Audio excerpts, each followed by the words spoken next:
About the only thing fucking doctors seem to be good for is sticking their finger in your ass and tell you whether or not you got ball cancer. And they'll probably fuck that up too.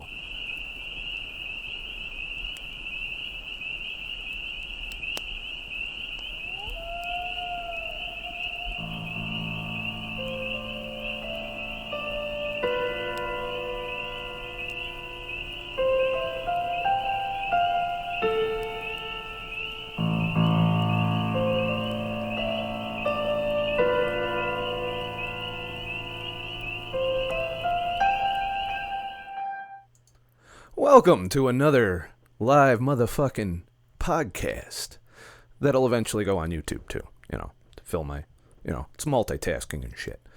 So anyways, we've been told from the time we were born that doctors have our best interests at heart, that their oath to do no harm, that they are doing what's best to heal and protect us from disease and bad health. Do any of us even fucking buy this shit anymore? It is pretty bad when a doctor is tearing apart his own profession, and probably in a room full of other doctors he's giving this speech. Dr. Jason Fung has come out and talked shit. He's shitting where he works. Now, he can afford to, because he is expanded beyond. If he got fired from his hospital or his practice, I think he owns his practice, so I don't think that's a danger. But if for some reason Canada decided to take a big shit on Dr. Fung's career, he's going to land on 2 feet because he's got books, he's got the notoriety in the keto and fasting communities. He's going to be okay, which is probably why he feels comfortable speaking out against these things. And we're going to go through the whole video today. If you're watching on YouTube, you're only going to see the edited version. So little clips here and there. But us here in the live stream, we're going to watch this whole fucking thing. And I guarantee you, none of us is going to make it through this without getting triggered. I'm triggered just thinking about it. I was triggered before I fucking started the stream today. That's how triggered I am about this. Because it needs to change desperately. And if it doesn't change soon, there's going to be very harsh consequences. Very fucked up realities that we're going to face if we don't change the way business is done in our healthcare system, in our scientific community, and in our universities. All of which, in my opinion, are fucking corrupt pieces of shit. So, first I want to welcome those of you who are here in the chat. Welcome Big Rig Rex, No Sugar Life, Valeris, Chad, thanks for the follow. I recognize the name from YouTube, so welcome if you're just now getting here to these streams. Dubinsky, of course, who's one of the people responsible. I did receive this link from multiple people, but I do believe you were one of the ones that sent the link to me in the email. Which, by the way, that's the way we need to do things now, because that shit isn't just going to pop up in my searches and feeds anymore. I know, I've been searching and feeding for a long time, and YouTube's done fucked that up for me. So, if you guys are watching this, or you're here in the chat, I won't be able to look at it if you link me in the chat, these kinds of things, but feel free to head to ScottTheTruckDriver.com and email me links to videos or YouTubers you think I should be following and watching, because I guarantee you 9 times out of 10 I'll never see the shit. That's how bad our gatekeepers are starting to get.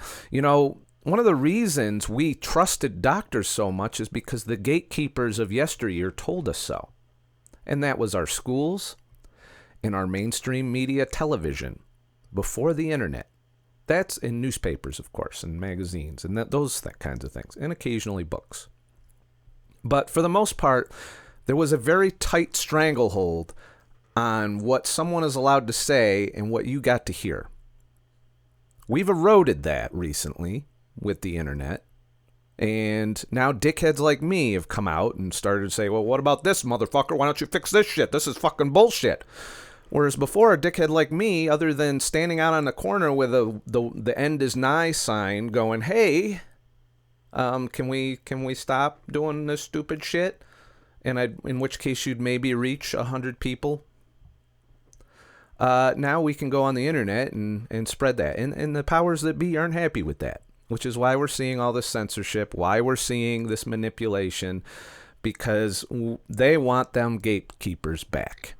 And I feel like YouTube is going down this road to where they want to be mainstream media, and they are going to gatekeep us from expressing ourselves. And I'm seeing it all across the board in several different genres of videos of YouTubers that I follow. I even just watched a very, very heart-wrenching one from a 9-year YouTuber who's nothing but a gamer playing fucking WoW and shit, who is so stressed out and upset about this because this is his full-time income that he's about ready to fucking give up on 9 years. He's got 1 million+ subscribers and he's ready to fucking give up. That's because we're being shut down, and we got to fight back against that. So always share the links of your favorite YouTubers. Doesn't even have to fucking be me. Share this video. You know what's disturbing about this video? Because it is a very excellent fucking talk that should be in front of fucking Congress. It should be played for tons of people. You know how many people have watched this out of 1.49 million subscribers to the CrossFit channel? I gotta admit, I'm not a huge fan of the CrossFit channel. I watch one of their videos every once in a while that I agree with, but for the most part, they're like exercise and fuck master pound and shit, and I'm just not as into that. But, 43,000 people have watched this video September 24th out of 1.49 million subscribers. Are you telling me that of their subscriber base, they could only reach less than what? 1% is that? Something like that? Single-digit percentile of their subscribers actually watched the video. Now, granted, it's not very clickbaity. Yeah. But, at what point are we going to get outraged about the correct things? Because right now we're outraged about all the wrong things that are not killing millions of people. All the while shit like what he's about to reveal to us is going on. Now, I have no doubt that some of you have already watched this. And I also have already watched it. But I'm telling you, it's so triggering, it's going to be like the first time for me all over again. That's how the data he presents, the statistics he presents, if you do not walk away from watching this video, and for those of you on YouTube, go watch this fucking video. Share this video on all social media, Twitter, all the fucking bullshit, addictive shit that I try to avoid. Get out there. Spread the word. Put your own clickbaity fucking hashtags and spin on it, too. Don't just leave it like this, because this is not going to get any clicks. First of all, most normal motherfuckers don't even know who the hell Jason Fung is. So they're going to be like, I don't give a shit what some doctor says about conflicts. What the hell's a fucking conflict of interest? No. I'm going to go back to eating my pizza and Pop-Tarts and taking my pills like a good person. Fuck you and your evidence-based. What is this shit? They need to work on their clickbait. All right? Because the average motherfucker is not going to watch this talk. And it's showing. Not only is it the average motherfucker who probably does watch CrossFit's fucking exercise shit, they're not going to click this. It's like me and my Monsanto videos. I put one of my Monsanto videos up and my subscribers could give two shits because it's not clickbaity enough. It is what it is. Well, I'm not, accusing anybody or anything, but the numbers on those videos for me personally do not reflect the amount of subscribers I have, which tells me you guys don't give a shit about that. I'm not saying that of everyone, of course. So let me touch base with the chat here and see what y'all are saying. Dubinsky, I've just seen on Dr. Oz that eggs are bad for you. Oh, fucking Dr. Oz. The yolks and are promoted a liquid plant-based egg and oh my God. So Dr. Oz is selling out. Well, he already was a sellout. And guess who's pimping him out in the search results?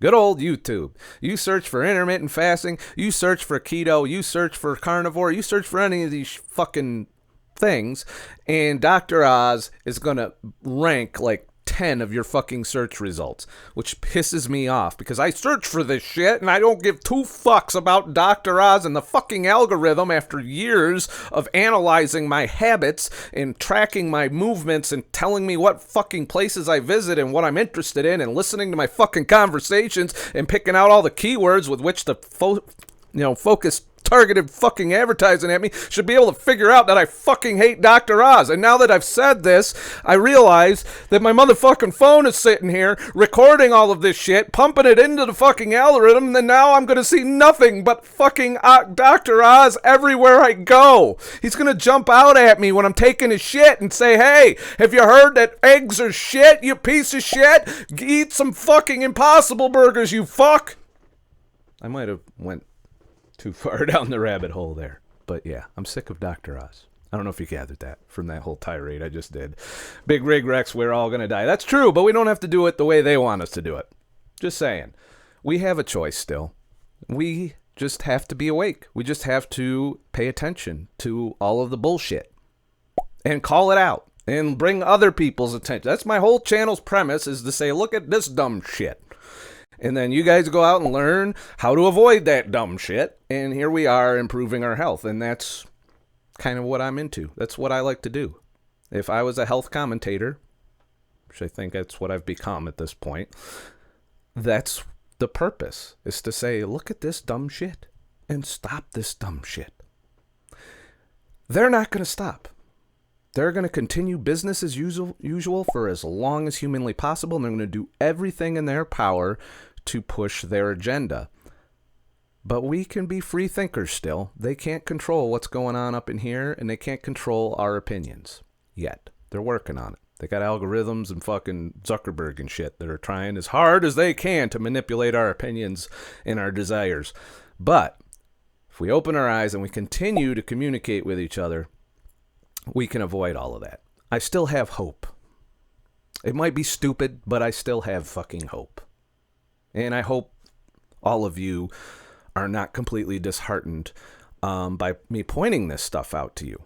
But always watch it through the lens of things that you can do in your life to avoid these pitfalls. To be skeptical, to question things. There's not enough of that anymore. And it's a lot of work to question dogma, to step against the grain, which is what most of us that have gotten healthy doing this, that's what we had to do. We had to say, well, they told me I can't eat fucking eggs. And they've been telling me that my whole life, and I tried to avoid eating eggs, and look what happened to me. Maybe I need to fucking try and do the opposite. And lo and behold, look at that. I did exactly what they told me not to do, and my health got better. It sucks that that's the way it has to be. But it's that way for a damn good reason. Money. And there's not much we can do about that, because there's a lot of paychecks riding on the way things are and keeping things the way they are. And we're seeing it creep over into the internet sphere as the gatekeepers struggle to gain control of our information exchange. And I'm hoping places like DLive never end up in that sphere. You know, that's what I think about that. Greatest American ever lived. Thank you for the diamond. I watched that video. Surprised it wasn't taken down. Oh, you're talking about this Jason Fung video? They don't need to do that. Because if they did that, if they took it down outright, they would completely trigger us. And it would go viral at that point. They're smarter than that. What they clearly did here, based on the statistics, 1.49 million subscribers and only 43,000 views September 24th, it's deranked. There's no thumbnails popping up. You want to know how I found this video? You guys sent it to me. It did not pop up in my feed. It did not pop up in my searches.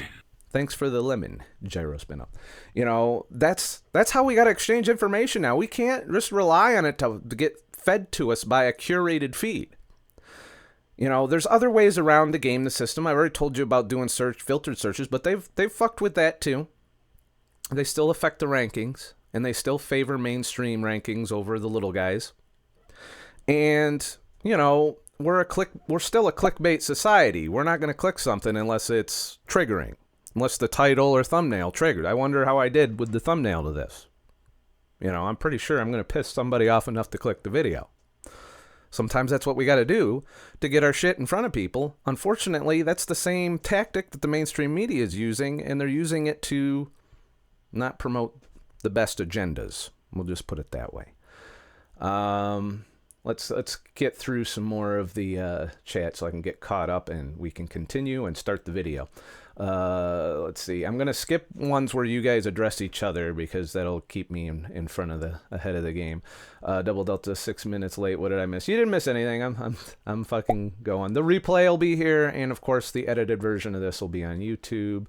Don't know what you're talking about. Dr. Oz is a wizard. Yeah, he's really good at pulling the curtain down in front of the masses so that they don't listen to dickheads like me. That's what Dr. Oz is there for. He's not there for your health. He's there for the advertisers and to keep the balance between us talking shit and the industry until such time as where all you see on your curated feeds and in your searches are channels like Dr. Oz, and you never find the little guys ever again. YouTube's been caught with their hand in the cookie jar a couple times in the recent month or so on this issue. They've been called out and reversed, so they know they're treading a fucking they're on thin ice. You wouldn't with be this. fucking with me now, would Manipulating our search results is very, very anti-competitive and very, very questionable tactics on their part, and we don't need them to be our gatekeepers on what I get to watch. I'm not even bitching from the standpoint of a fucking creator who could possibly be wiped off the platform at any fucking moment. I'm bitching as a consumer, as someone who watches primarily YouTube videos. They got my watch time right now. And the minute another platform that's free speech that isn't fucking with me steps up to the plate, guess where my watch time's going to go? I'm waiting patiently. We're not there yet. I still have to go back to this fucking platform to find my information, to find what's relevant, to find out my anecdotal data. The data I treasure the most, I still have to go to YouTube to get because that's where everyone is. I hope they all come to places like DLive. I can dream. And we're working on it. I see more and more big YouTubers that are getting pissed off and finding their way out here. And that's our only hope, is that these creators get fed up and they come here and share their content so that you get a variety of content. And when you have a variety of good content and good content creators in one place, the audience comes and watches. And here we've already seen that the income situation, like, for example, Double Delta, thanks for the 8 lemons. Foo, thanks for the diamond. Google has been manipulating search results for ages. That's a true story. But they're getting worse. And they're doing it for the wrong people.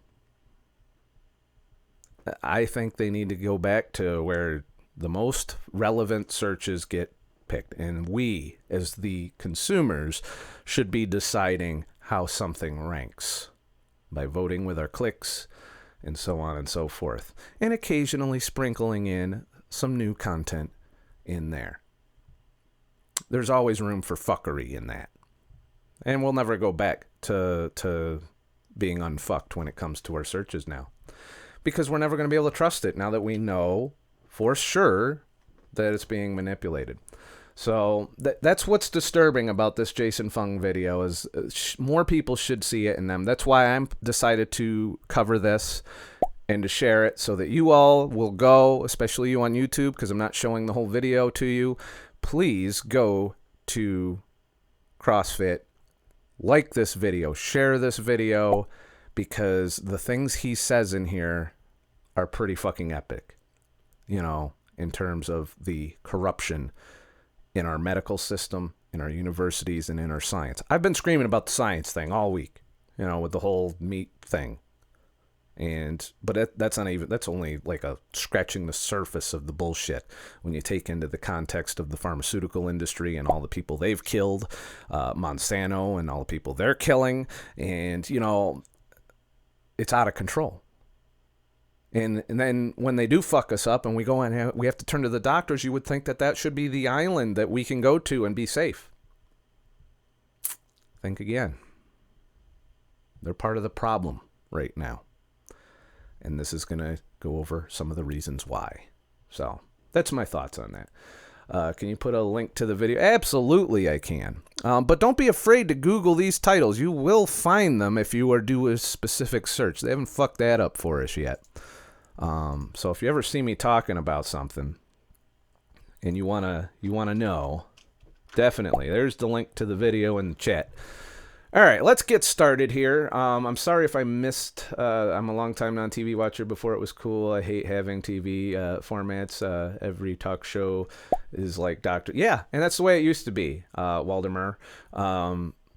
It used to be gatekeeping, and all of that was based on advertisers and industry, and that's all we got fed. And we bought it hook, line, and sinker, and our health deteriorated as a result. So knowledge and information are power, and we're here to try and keep some of that power for ourselves instead of letting them go back to gatekeeping us into submission.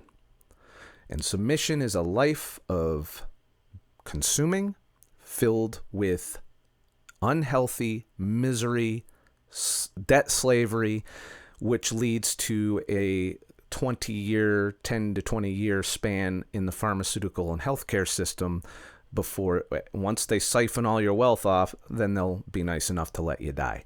Yeah, they'll take care of the short-term illnesses, the things that kill us quickly, as best as they can.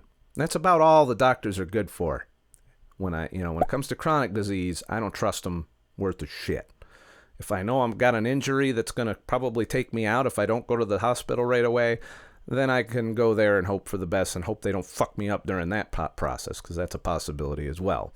And also I want to preface this with saying I'm not accusing every single doctor or healthcare professional of this. What I encourage those who claim to be honest healthcare professionals is to root out this corruption, stop this corruption whenever possible, and get back to the oath, which is do no fucking harm. And when you're doing things like prescribing drugs that are useless based on shitty science that's corrupted and doing all of that, you're doing harm. You're part of the problem. If you're a doctor and you're somehow watching this and you're saying, fuck you, Scott the truck driver, you're a piece of shit, you don't know what the fuck you're talking about, blah, blah, blah. Just look around you. Look at all of the pharmaceutical representatives that are trying to get you to fucking pimp their shit out for them. And they'll send you gifts and put you in fucking conferences at fucking nice plush rooms when all you could do is go on fucking Google Hangouts and solve this shit. But no, they're going to give you a fucking 2-week vacation. Paid. Meals included. That'd be nice. I've been on one of those as a photographer where I got to go on vacation and work while I was there. Do 3-4 hours of work out of the day, and the rest of it's fucking enjoying the vacation. That's going on. It's fucking nuts. It is so fucking nuts. Just as with politicians, the pharma lobbyists are now paying off the news media, gyro spin. Well, you got to think, who pays the bills for mainstream media? It's all advertisers. Who pays the bills for YouTube? Advertisers and subscribers. Now, it used to be just advertisers, and then we got to the point where Patreon stepped on the scene, and then finally you guys could support your favorite creators directly, which allows us to step outside those advertiser guidelines. Like my little intro that I did to this, I wouldn't have done it if I was worried about sucking off the advertisers. I did it because I have the freedom to do so because you guys support my content. I still take their ad money, but I don't compromise myself for it. I could easily stop. I can't tell you how many times people have begged me to stop swearing. It's not going to fucking happen. I can't even get through one sentence without swearing. When I'm talking about not swearing. It's pretty sad. guidelines. What I'm going to talk about today is a little bit different. I usually talk about nutrition or fasting or type 2 diabetes, but today I'm going to talk about financial conflicts of interest and really how it influences medicine, and it really shouldn't be. So the question is really how we... And if your doctor is like Dr. Fung, you got a good doctor, by the way. If he's not afraid to talk a little bit of shit. Question your doctor. You'll figure out pretty easily what kind of doctor you got. The best you can usually hope for as far as doctors that are working in hospitals is they will say nothing. You tell them you're keto, you tell them you're doing this, you tell them you're fasting. You'll get a smile and a nod as they look at your improved health things, and they can't tell you to do everything differently. But when they do tell you to do something differently, they're going to tell you what their guidelines dictate. And their guidelines are written by the pharmaceutical industry via the universities and the corrupt science. So they're, when I go in, I still get all the, have you had your flu shot? The motherfuckers with their flu shots, I tell you. They have sent me so many mailers that I need to go in and get my free. Somebody's paying for that. I'm in the VA. Taxpayers are paying that shit. But I got to get my free health checkup. Even though I just fucking went in and had my labs, I'm good to go for another almost year and a half, I think, is I told them to span it out to the max. I have to do that to maintain my health care coverage. But they're still trying to get me in the system. They're trying to draw me in because they get more money. That's what they're doing. They're useless procedures, things like that. These are all things that can pad a for-profit hospital's bottom line. So make no mistake, this is going on. And it's all a part of it. Double Delta Zero, my doctor told me to tell you to go fuck yourself. He probably did. Oh, I know I piss off some of these doctors that are taking this money. I have no problem with that. It makes me a fucking happy motherfucker that a dickhead like me on the fucking internet can piss in their multi-million-dollar pool given to them by the pharmaceutical industry who they've taken bribes from over the years. No problem. I don't care. Hope they got their student loan paid off. I do not give a shit about pissing these motherfuckers off because they're killing people. Their corruption is killing people. And no matter what lens we look at that through, people are fucking dying from this. Just yesterday, I was looking at the opioid crisis. I keep tabs on it. 150 motherfuckers die from that every day. 150 people a day. Multiply that by 365. I can't do the math right now, but it's a fucking lot. Where's the outrage? No. Worried about what Trump's tweeting. Not that 150 motherfuckers are dying every day. And that's just that. When you compound that with the Monsanto thing, with, I think, the Zoloft or whatever, or not Zoloft, Zantac. That debacle, look that up. That's fun. All of these fuck-ups are due to corrupt science, corrupt doctors, and corrupt industry. And it's killing us. So the only way we can prevent it is to be aware. Unfortunately, the gatekeepers are not doing their part to make us aware of all of this. I mean, when you see, like with the meat thing, you see this healthy recommendation come out through a study, and then a day or two later, you see pretty much something tearing it down. What good is that? How do we make decisions with that shit? Just saying. Ken Berry already warned people about this a couple years. Yes, but it isn't that Ken Berry didn't reach everybody. He's not going to. Neither's Dr. Fung. But if we can get more and more of these doctors speaking out, if more and more of them declare that they are not corrupt by speaking out, then maybe we can change the system. One can only hope. Till then, they're going to have to deal with the fact that we're losing faith in them. And they know we are losing faith in them. And he goes over that in this. So, why do people Waldemar, why do people so much faith in these doctors? They follow the same guidelines that got us here. I'll never understand it. People aren't anymore. This is why this talk is even happening. there are going to be people that are completely skeptical now because of the amount of us that are suffering and dying at the hands of our system. So it's going to take a while, and they're making this omelet, and they're breaking all kinds of eggs to do it. But sooner or later, they're going to have to fucking eat that shit. Just saying. I don't know how that whole analogy just worked out. We'll figure it out later. We got to this stage because, as doctors, we are really supposed to be part of the solution, not part of the problem. But increasingly, doctors are seen as part of the problem. And you can see it everywhere. So this is on CNN, for example. Don't even get me started on that opioid shit. New York Which, by the way, my mother still takes opioids for her back pain. Doctors wrote more opioid prescriptions after pharma payments. And it's like, okay, well, that doesn't sound very good for us. This is in New York Magazine, for example. Are doctors to blame for the opioid crisis? New Yorkers think so, right? And it's like, okay, this is not good. And since that's pertinent, Gyro Spin Up, but he wrote, get rid of opiate prescriptions and Mexican black marketers will make sure we get their stuff. And that's exactly what's happening in the opioid crisis. I just watched a documentary on this the other day. See, the problem is thanks for the 5 ice creams, Duncan. Appreciate it.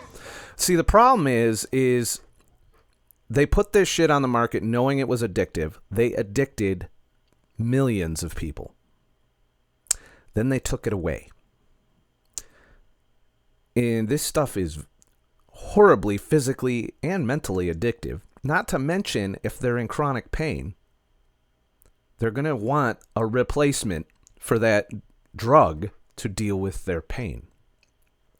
So you addict them to this drug, and then you say, well, we can't, it's a problem, we're taking it away. And we've acknowledged that, yeah, this shit's addictive. Well, finally, after you've already made your billions.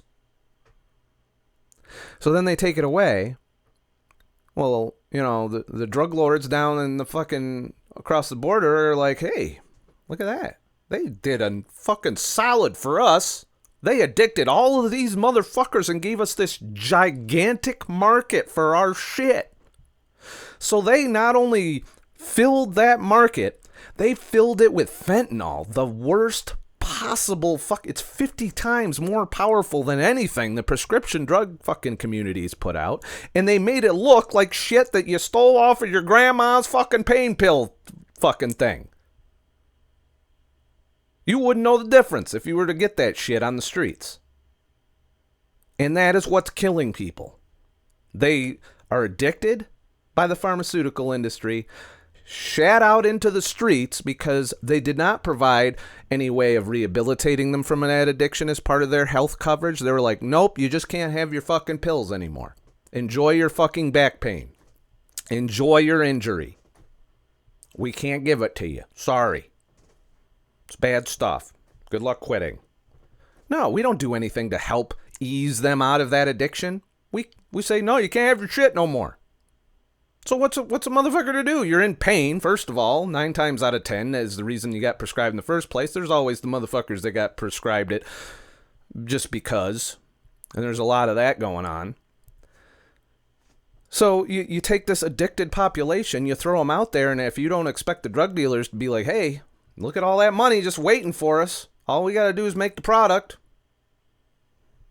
Lo and behold, you have the opioid crisis. And now people are dying. 150 motherfuckers a day.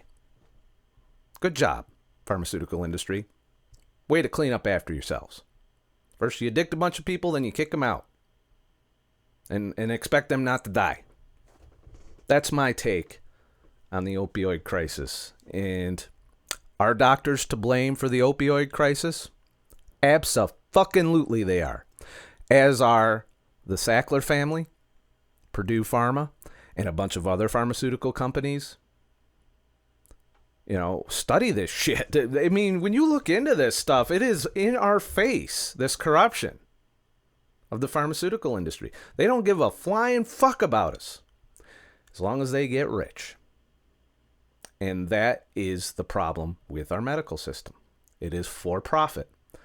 And as long as that's the case, this is going to be the result over and over again. You cannot have a for-profit medical system without corruption. It's impossible. I do not see a system that we could set up that is a for-profit medical system that does not involve massive amounts of corruption. But this is just the tip of the iceberg when you look at the big picture of everything, too. Corruption's all over the place in multiple industries and multiple disciplines. So there's not much we can do about it, I don't think. But that's what's going on with the opioid thing. The doctors gave the pills out like candy. For people that you go in with a fucking headache and you walk out with a prescription to fucking OxyContin. Your headache is done. And then you're like, oh, that's some good shit. And then you go back to the doctor and you're like, oh, and it doesn't take but I think a week to get physically addicted to this. And most of the prescriptions I've ever seen were 30 days long. Hey, imagine that. It's not like you went in and they give you like 3 days worth of pills. You probably won't get addicted with that, I wouldn't think. But, you leave there with 30 days worth. You have even a fucking minor ache or pain. You're going to take that shit because you have it. And lo and behold, you're addicted. And then, all of a sudden, we're like, oh, fuck! Motherfuckers are getting addicted. Stop it. They can't have this anymore. No. You doctors better say no now. That's what they did. They ripped the fucking Band-Aid off and let you bleed. Let you bleed out. They didn't ease you out of your addiction. They didn't do anything to help you. They sent you out onto the street with your pain, probably still for chronic pain sufferers, and expected you to just sit there in pain. Having been in situations like that, and even prescribed these things myself, which I only took on a really as-needed basis, not on a daily basis, that's for sure, even though I could have. I could have been one of these fucked up motherfuckers out on the street right now. Easily. But I knew better back when I was prescribed it for my broken leg. So I only took it when I was in the worst possible pain. I'm talking about it had to be fucking bad. A lot of people aren't like that, though. They'll do anything to not be in pain. And pharmaceutical industry knew it. And all they got was a fine. No prison. No problems. Secular families doing financially well. Hell of a lot better than the rest of us. I think that's wrong. That's my thoughts on that. Wow, you sent me off. I knew we weren't going to get very far before I fucking got triggered. Oh, man. So, let me catch up with the chat a little bit here. Dave 101, my friend's father was an arthritis meds, and he was messing with his body, so they took it away from him and gave him Tylenol 3 instead, which probably didn't work. And that's a lot of cases, they'll do that. They'll give you like an over-the-counter prescription strength, which really doesn't get the job done for some of these injuries and pain. And then they say, well, good luck. And then you're left to get out of the physical withdrawal yourself, which is not easy. And also, you're dealing with pain on top of that. And then you can only put up with so much pain before you're just like, I'll do anything to get out of this pain. Then that guy on the corner with the fentanyl pills is starting to look pretty appealing. Well, I'll just take one pill. Well, that one pill's enough to OD you.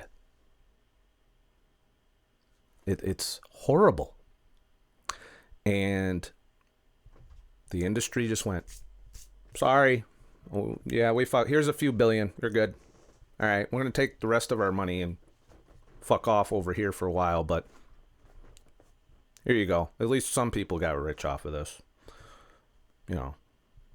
No, fucking go to jail. You're killing so many people. It's bullshit. It's murder. It's fucking murder. You're poisoning us. And this isn't the only way you're poisoning us. So stop it. Do no harm.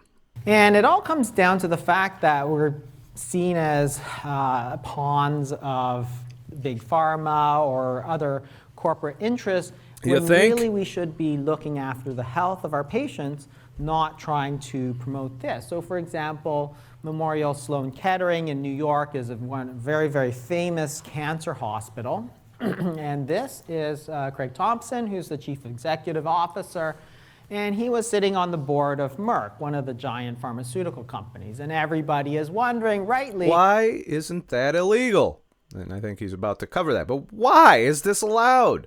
I've been in industries and worked for companies that you can't take a dime from anything.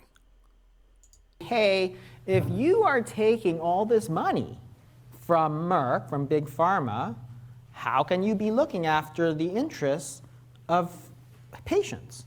And then Answer, you can't. the answer is he can't really. And he was paid $300,000 a year by Merck. He took $6.7 million home in 2016. And it's like, well, if you're taking money from them, like, where do you Double Delta Zero. Well, I had to get my hips replaced, nerve relocated, and a couple other things, but keto and carnivore has fixed my pain the last 2 years. And I'm interested in knowing these kinds of anecdotes in terms of how, a lot of pain arises from inflammation. So what happens when you lower your inflammation? Do you reduce your pain levels? And I'm convinced that it does have an effect. I don't think it completely eliminates pain. For example, my mother still complains of pain with her back problems. She's got like some degenerated discs and stuff like that and has had surgery for it. So she's a chronic pain sufferer. But I have seen her more functional than she used to be in the beginning times. And she has since gone keto and done all of these things. So I'm willing to bet it does mitigate some of the pain. I'm not going to sit here and say keto and carnivore can cure pain.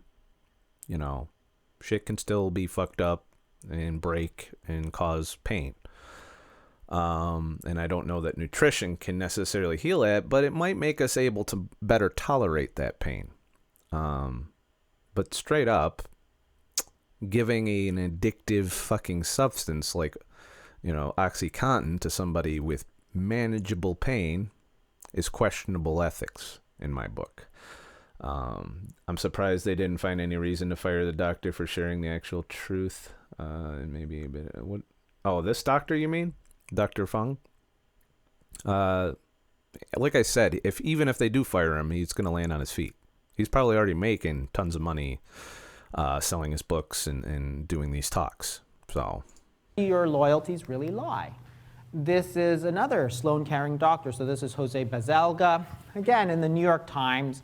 Basically exploding this all over the front pages. Them fucking New York Times, they know how to stir the fucking pot, that's for sure. This doctor is one of the top breast cancer doctors in the world, really, one of the top 2 or 3 in the last 10 years. And he, in 87% of the papers he wrote, he never actually disclosed that he's taking all this money. So he's basically hiding it because regulations say that you really honest as fuck. I fear for Dr. Fung. He is exposing the drug mafia. Here's the problem. They can't do anything about it because of, remember earlier when I was talking about the gatekeeping thing? The message is out there and, yeah, they can make his life hell. The worst case scenario, the only playbook that they follow usually is to try and discredit the person that's stepping out of bounds for them, for their industry. The problem is this has become so widespread that a lot of us have lost faith in these systems. And they would only compound that if they were to take direct action against Jason Fung. Look what happened with Tim Noakes. They went after his ass, and oh my God, did that fucking backfire on them. They put him on trial. He went in there and kicked their ass all over the courtroom, kicked their ass on appeal, and now he is more trusted than ever. That's what could go wrong if they fuck with Dr. Jason Fung. Dr. Jason Fung has been keeping a lot of data on a lot of clinical stuff that he's been doing over the years. He has proof of what he teaches, the things he talks about. And even during this presentation, he's going to give you evidence which supports these claims he's making that cannot really be refuted because the evidence is public knowledge. So, I wouldn't be too worried about, like I said, I think even if they did come for Jason Fung, the worst case scenarios are going to try and discredit him. And it's to the point now with this discredit fucking dogma that this playbook that's being followed by the pharmaceutical industry and the food industry at this point, we aren't listening because the cat's out of the bag. And the evidence is very strong that this corruption's going on. So it's going to, just going and saying Dr. Jason Fung is a fraud is not going to stop us from going, hey, well, that's fucked up. Oh, yep, that's fucked up. Because all of these things are in our faces. You can find all of these facts. And they're downplayed and dismissed by mainstream media, but we're still out here on the internet and we still been able to find it for the time being. And I hope that never changes because that keeps us awake and aware. So, Dubinsky, I respect his honesty. It was a very brave thing. Yeah, I bet you that room has motherfuckers that are giving him the stank eye right now going, what the fuck, man? They already don't fucking listen to us, and now you're going to make us they're not going to listen to us at all now. And that's not what I'm trying to do in pointing this out either. I just want you to really, really think about your doctor and what kind of doctor you got. Or do you have the pill fucking pushing pharmaceutical shill doctor? Or do you have a doctor that's looking out for you, for your health? And the way you'll know the difference is you'll go in and tell him something you did that had a good positive health result. And if he takes a shit all over it, despite the fact that it's working, he probably doesn't have your best interests at heart. He's not looking out for you. He's looking out for his paycheck, for his guidelines, for his hospital, and that's not the kind of doctor I want fucking take care of me. So evaluate your doctor. They should have to not just have this automatic credibility the minute they jump out of fucking medical school. They should have to earn our trust because they've fucked up our trust over the years. We are under no obligation to trust our doctor at this point, or our scientists, or our universities, or our media. Earn our trust. We're not just going to fucking hand it to you anymore. That's my thoughts on that. So, yes, that's true. Oh my God, Dr. Fung is a what? You should live Dr. Jason. You should live Dr. Jason Fung because he's honest as fuck. Or love. Okay, yeah, corrections and shit. Just got the notification. How much did I miss? We're about a whole fucking 2 minutes, 53 seconds into the 49-minute video, and we're already almost an hour into. It's going as the way it usually goes when I do a reaction stream. So you haven't missed much. We're still plenty of triggered to go. We haven't even got to our first slide yet. Really. Wait till we start getting to some of the statistics here. Welcome, Psychic Outlaw. I believe you sent this link to me as well, if I remember right. And, okay, here we go. Double Delta, no more doctors for me. Well, there's some things I think doctors can still do. They can patch up a broken bone. They can take care of an infection. I'm not saying all medical system is to throw it out the window. I'm saying you better go in there on guard. Keep an eye out for this corruption. Keep an eye out for useless fucking procedures. If a doctor wants to do something, you want to ask him exactly why he wants to do something. Don't just fucking sit there and okay, you know best. Make him fucking tell you why. And it better be a fucking good reason. Don't just, the days of us going in and saying, yes, doctor, okay, that sounds good. I believe you. Thank you for taking care of me. I'm getting so much. No. If the doctor isn't doing his fucking job, we need to be aware enough and to call them out on it. Don't go in with an attitude, because that isn't going to be helpful either. Go in just with your eyes open. Be polite. Ask the right questions. Don't call him a piece of shit when he wants to fucking take a diabetic and give you a fucking standard American diet. No, you just say, well, I don't believe that that's the case. And sooner or later, they have to listen. When all of their patients are coming in and telling them they're fucking wrong and stupid, sooner or later, they're going to change their ways. Otherwise, they're going to go out of business. Don't forget, it is for profit. You don't have to go to the same fucking doctor all the time. You're going to have to shop around for a good doctor. You just can't take it on good faith that when the first time you go to see your doctor that he's going to be a good doctor. There's good doctors and bad doctors. And I don't know how the ratio is on good doctors to bad doctors, but it's on us to find out. So don't just take it for granted. And that's what we used to do. We used to say, if the doctor's telling us to do something, like smoke cigarettes, for example, right? Remember that? Remember that? This is not a new problem, by the way. Don't just take it for granted that they have our best interests at heart. A lot of them have massive student loan debt, and money is a motivating factor. And guess who's showing up with the money? Not you, not even your insurance company. You want to know who's bringing them the most money? Pharmaceutical industry. So what are they going to do? They're going to work in the interest of the industry and not necessarily yours. So You have to tell people if you have a financial conflict of interest. And he sat on the board of Bristol Myers Squibb, another big pharmaceutical. He is the director of this Varian Medical Systems, which sells to Memorial Sloan Kettering, so yet another financial conflict of interest. So he had to resign as well. From the New York Times. How much you want to bet he's got a nice cushy job with the pharmaceutical industry now? Another study, for example, this was supposed to be an unbiased study of drinking. So there's the National Institute of Health said, well, let's study if alcohol drinking is actually good for you, because a lot of observational data says if you drink 1 to 2 drinks a day, it's actually pretty healthy, but we don't actually have any data. So let's get the data. So the NIH goes to this doctor, Dr.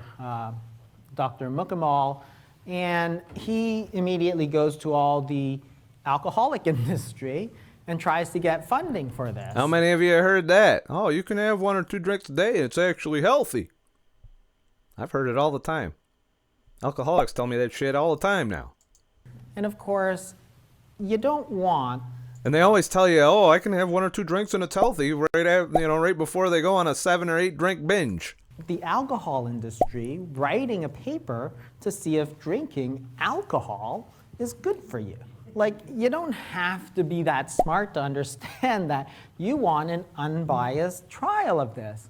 And yet, here he is trying to get millions of dollars, and they have email after email. Dave 101, didn't they do the same when cigarettes first came out? Yeah.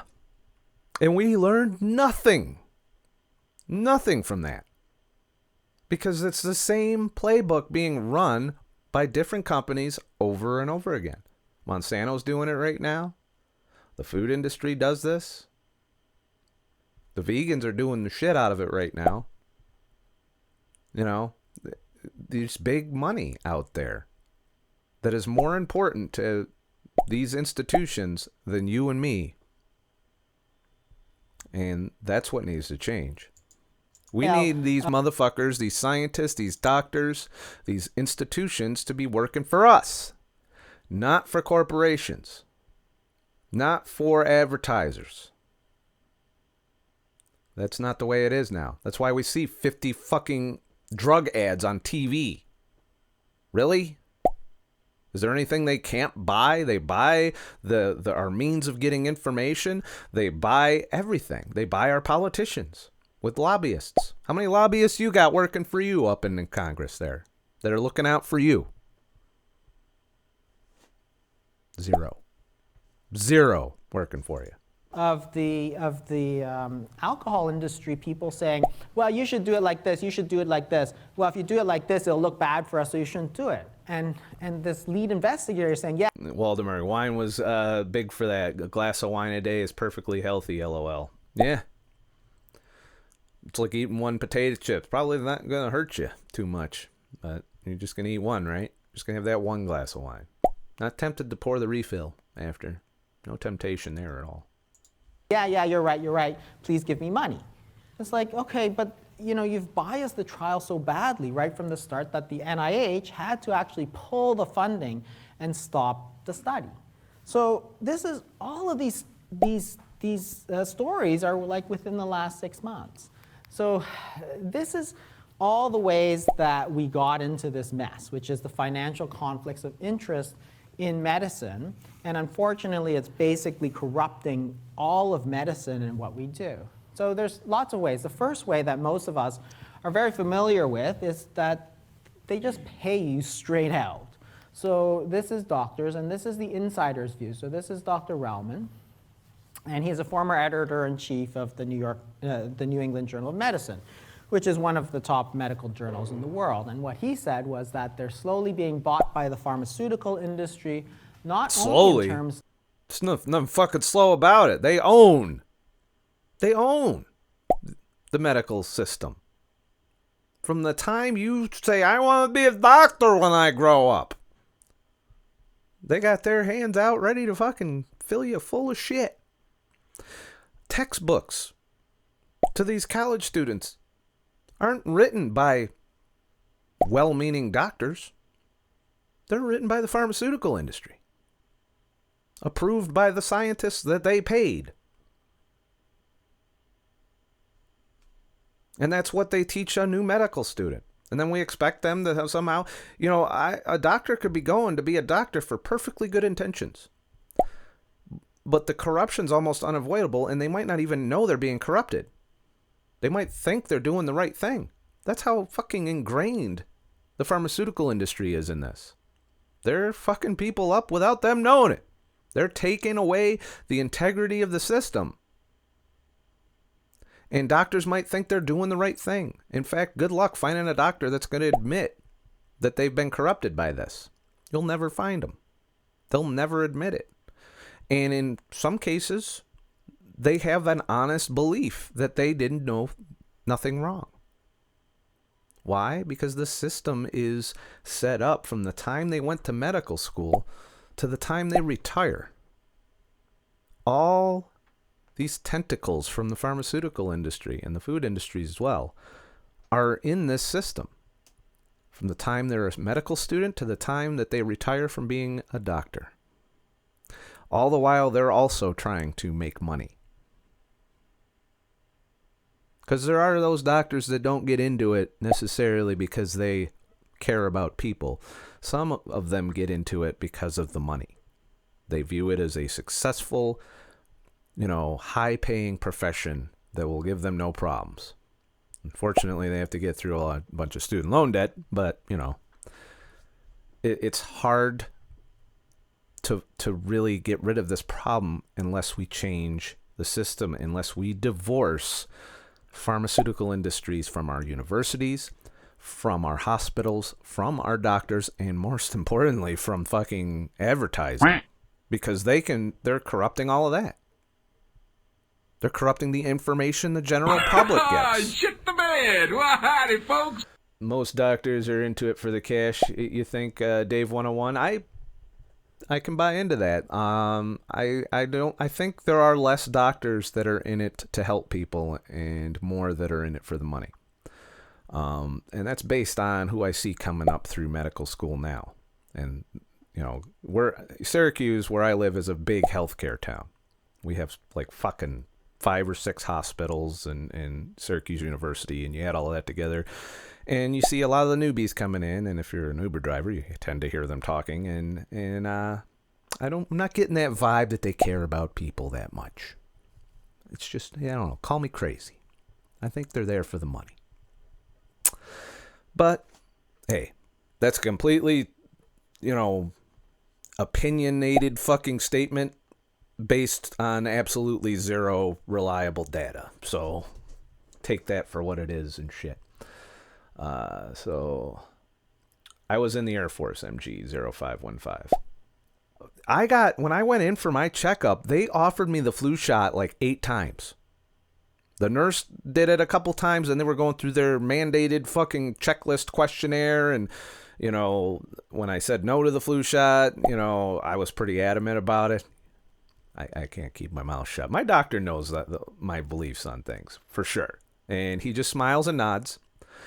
But it's not a condescending thing. He knows. He's doing his homework. He's not allowed to really talk shit, though.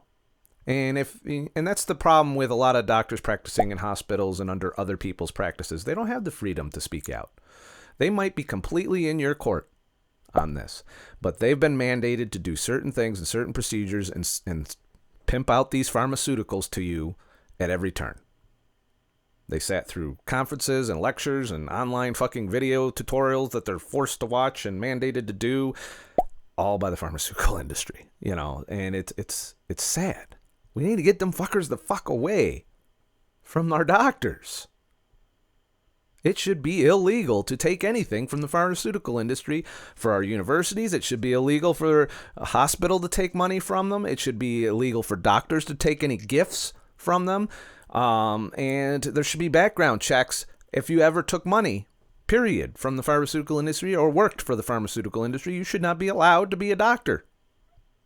You need to fucking crack down on this shit. I'm dreaming. Shit ain't gonna fucking happen. You know, it is what it is there.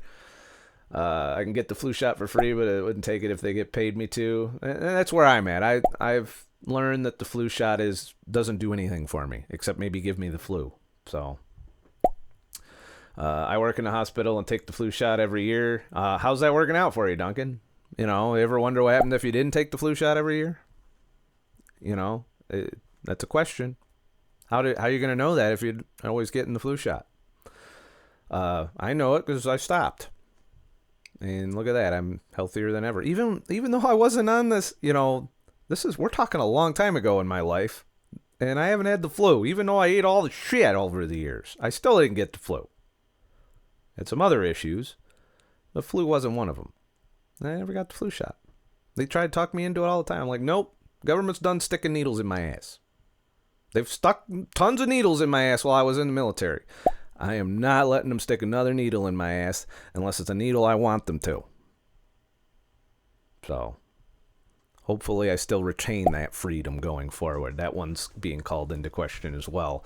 If you take a look at how much contact physicians have with the pharmaceutical industry, well, it's everywhere. And these are basically gifts to doctors. So it's not as bad as it used to be, but it's still pretty bad. And 94% of patients... Look at that fucking statistic. Doesn't that fucking piss you off? 94% of physicians have ties to the pharmaceutical industry. 94%. How do you expect that not to corrupt the system? In what planet does 94% of physicians having financial ties to the pharmaceutical industry? That is huge. And it's a big fucking problem that is killing millions of people. We need to stop this. It needs to change. Take your corporate money and shove it right up your ass, pharmaceutical industry, because we do not want you putting it in the pockets of our doctors. Because our doctors are supposed to be looking out for us, not you. And you make it very hard for a doctor to maintain their integrity when you're not only handing them the fucking dollar bills, you're making it rain, and then you're also doing the same thing to the scientists who are writing the studies that the doctor's reading to determine what to do about our sick asses. This needs to stop. Not to mention you're going in and using your fucking paid-for scientists to write shit to fucking feed our university and medical students so that you get them right from the beginning. And they don't even know they're fucked up because they're just doing what they were taught. So they probably aren't corrupt in the sense that they're actively doing these things knowingly. They're corrupt in the fact that you corrupted them the moment they started to learn how to be a doctor. That needs to change if we want healthcare to ever take care of us. Because right now, it's failing us across the board. But that's eye-opening there, 94%. How many motherfuckers? How can you trust them? And they probably are good people, some of them. You might have a doctor that's a good person that just doesn't know they've been fucked with. But they have. Most of them have. That's what that says right there. And if that doesn't fucking open your eyes, I don't know. There's not much I'm going to say to fucking to the convince you. pharmaceutical industry. And these are, of course, a conflict of interest because we're supposed to be on the side of the patient. We're not supposed to be on the side of prescribing. Foo. Told my gastroenterologist that I eat mainly meat, and she told me as long as everything's fine, keep at it. That's the sign of a doctor that might not be corrupt. It also might be the sign of a doctor that's panicking because you're not the only motherfucker that's going in there and saying, hey, doc, look, I did this and it got better. How many of us does it take to convince the doctor to start looking into it? Most of them aren't even allowed to look into it unless they're a private practice. And Even if they're a private practice, they got to worry about getting their medical license yanked from them. You know, this is a systemic problem. And there are good doctors out there, I'm not disputing that do have our best interests at heart, but they, too, have to have their eyes opened and fight back, at the very least, by not telling us to do shit that is not in our best interest, that is in the best interest of the pharmaceutical industry. So if you have a doctor and you went in, you said, hey, I'm keto, and you lost weight, your blood pressure went down, you reversed your diabetes, or at least got it under manageable control without drugs, you lost a lot of weight, your health markers are all improved, your blood lipids are okay, and in some cases, the cholesterol thing can be a problem for people, but most of the doctors know cholesterol is bullshit now, if they're paying attention. So even though their guidelines might be saying, hey, if your patient has this high cholesterol, you need to give them statins. So a whole lot of that's been going on, thanks to the pharmaceutical industry. If your doctor sees your cholesterol's high and he sees all your other health markers improved, including your triglycerides and your HDL, if it's a good doctor, he's going to be like, well, I think you're good. Keep doing what you're doing. My cholesterol is right on the borderline at the upper end of the range. Like, I think I'm like 3 points shy of having high cholesterol. But my fucking triglycerides are low as shit. My HDL spot on, middle of the range. So he says, no, I don't see any problems. Good to go. He knows. I can tell by the look on his face when I talk about this shit. And that's the test for your doctor. Tell him what you've been doing. Tell him your progress. And then make him, if he resists, explain to you why that's wrong. Then bounce that off all the research you did, because most of us that go in and test our doctors in this way are able to say, hey, look, what about this study? What about that? What about all of these people that are doing this? And you don't forget, your doctor isn't just hearing your story. Your doctor has fucking probably a different person every 10 minutes in their fucking clinic. So they're going to hear when a bunch of motherfuckers come in and say, look, I'm better than I did this.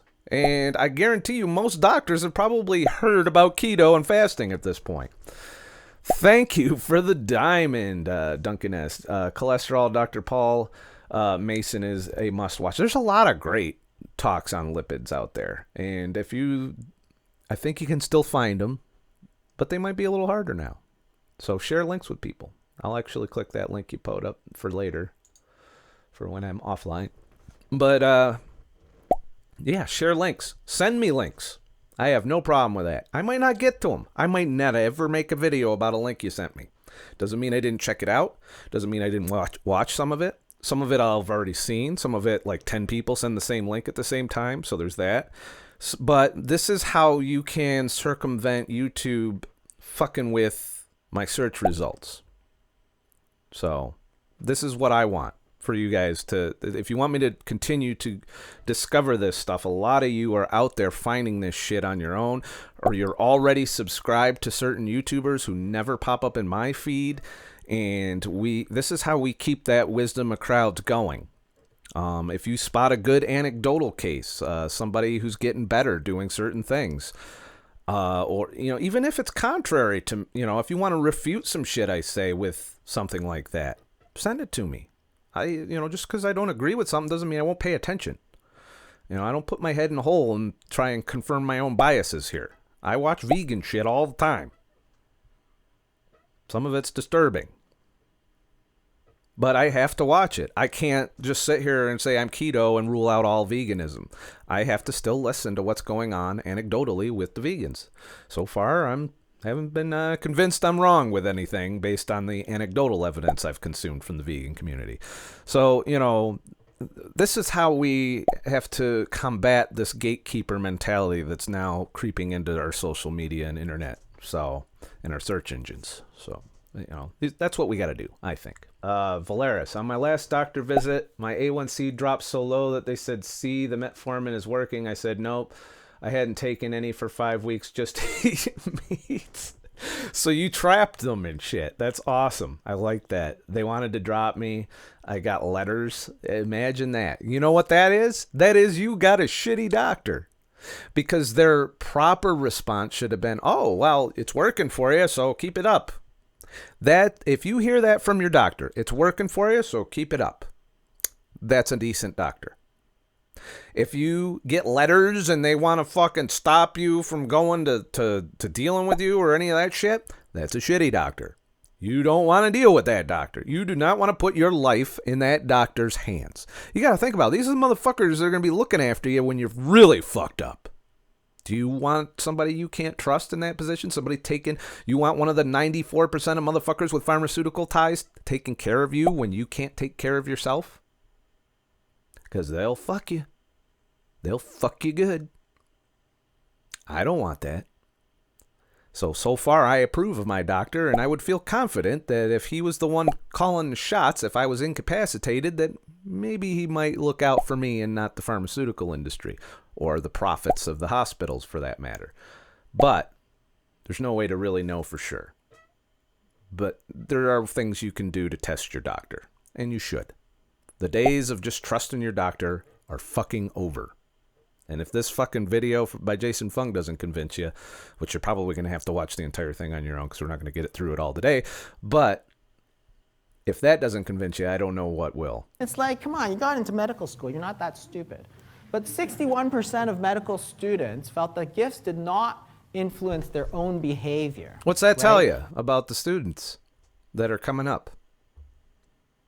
Does that make you think that they're in our court or they're doing it to make money? That is corruption. It's only a problem for somebody else, right? It doesn't influence them. They don't see that. They don't have the self-awareness to see that. Of course, if you take a big gift, if you take $300 million from Merck, you think Merck is great.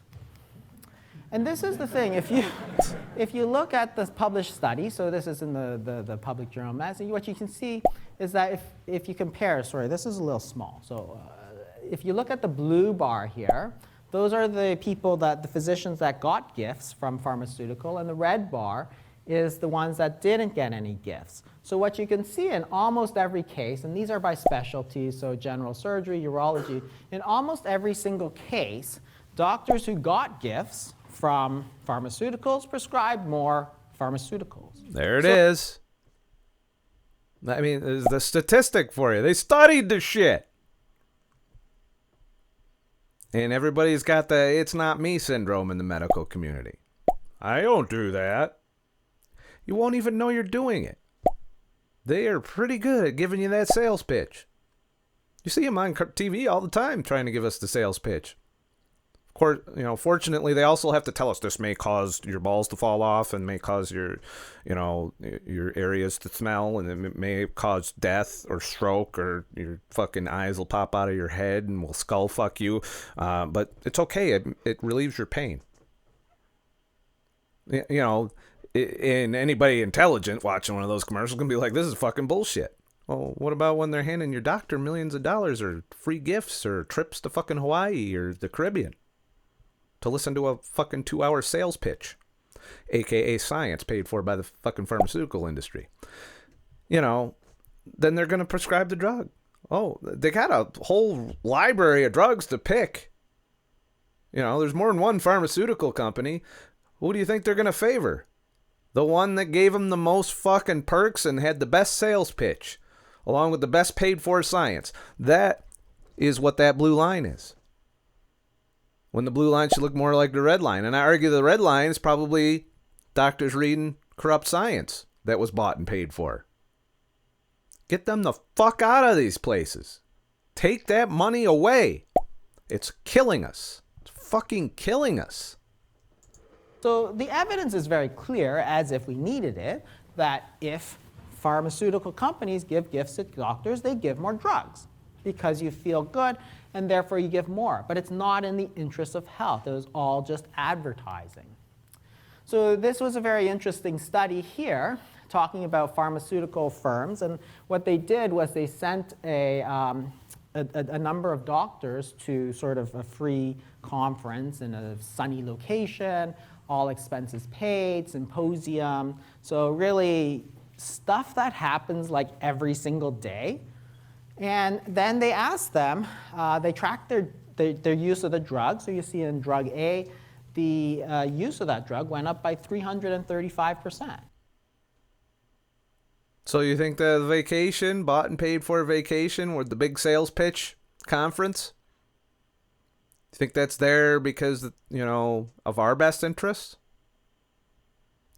Think of the profits these companies got just by, they took on the expense of flying these doctors to have a nice little vacation somewhere, pitched them the drug, pitched them the shitty corrupt science that they did on the drug, sent them back to their practice, and look what the profit margin.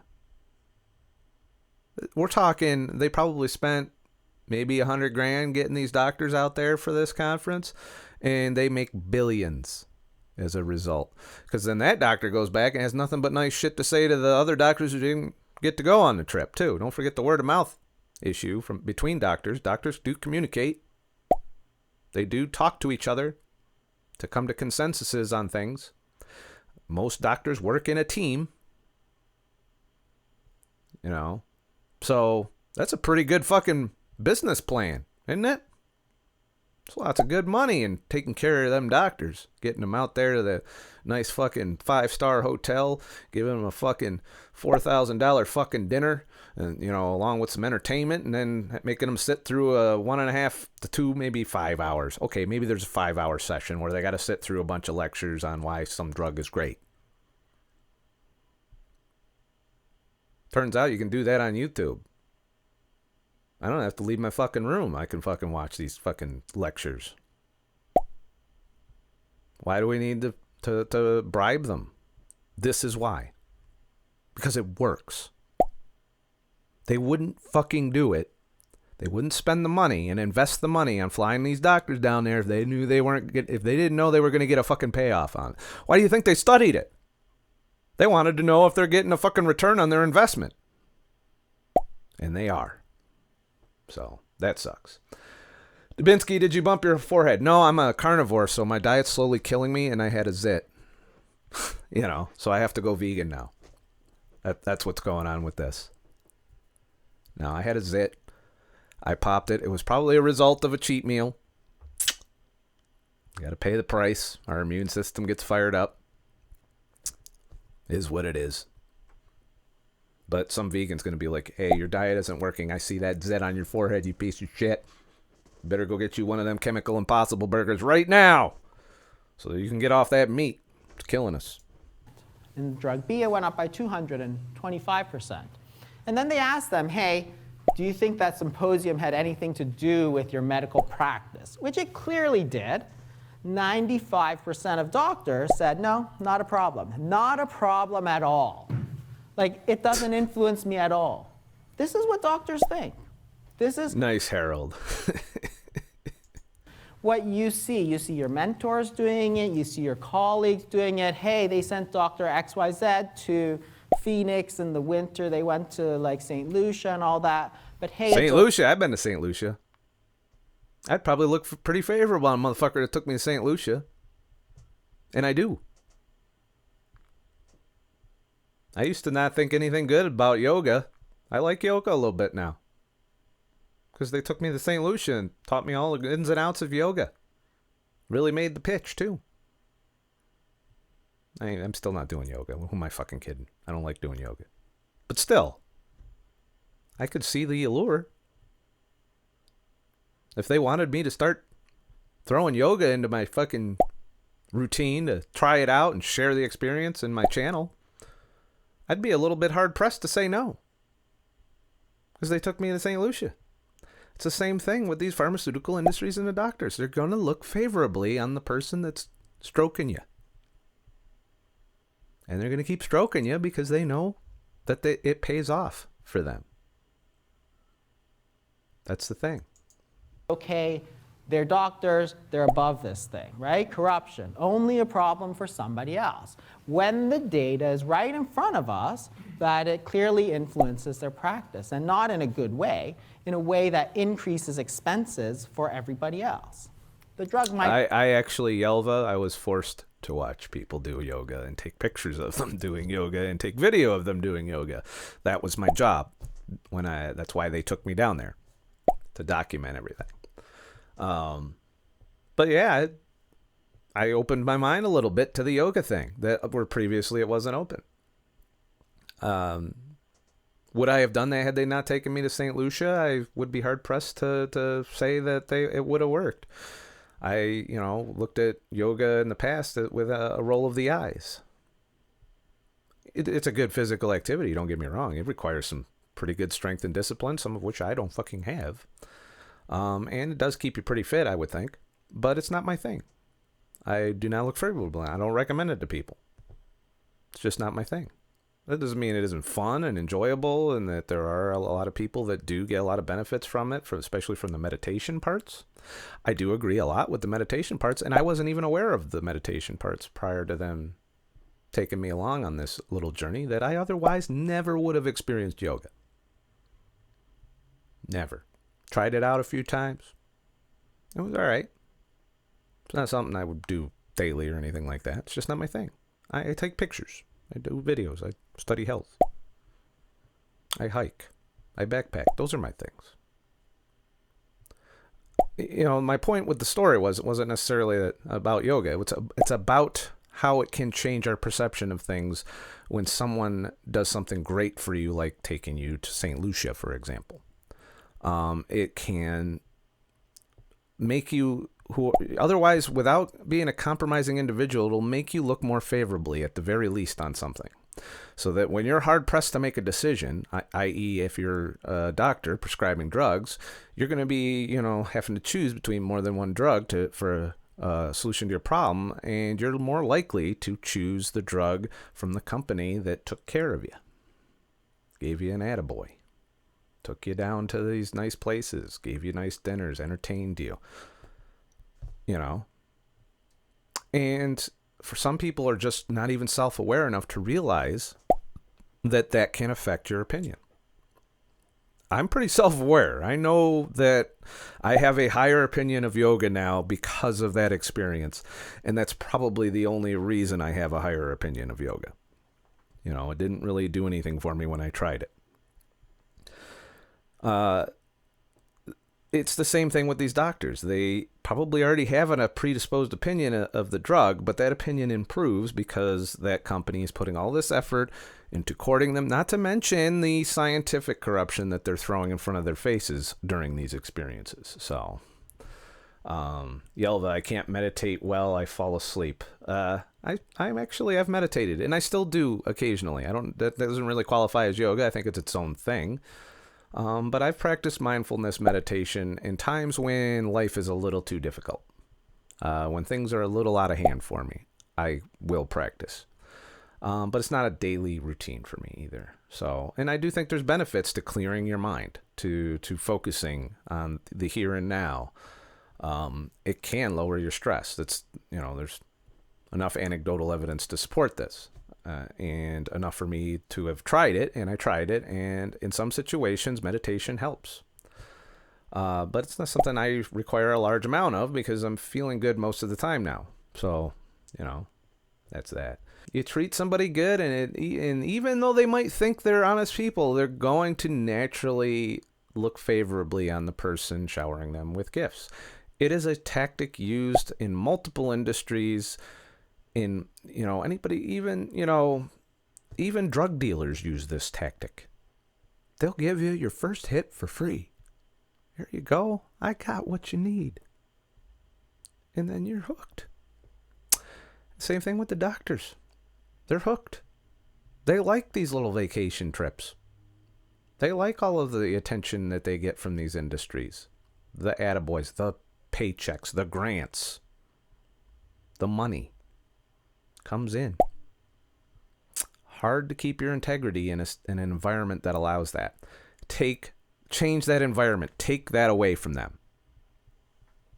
That's what that is. That's what needs to change. So, all right, let's get back to the video. We've made it through 9 minutes. We're definitely not going to finish this during this stream. We'll probably go 2 hours. Might not be good. And if you thought that the universities are free of it, It's like the Oh, worst they're place in the not. world. The universities are the most corrupted places in the world. Did you catch that? That's why they're getting them right in medical school. Thought that people taught at prestigious institutions for the good of mankind. That might have been why they went there in the first place, but they stayed for the money.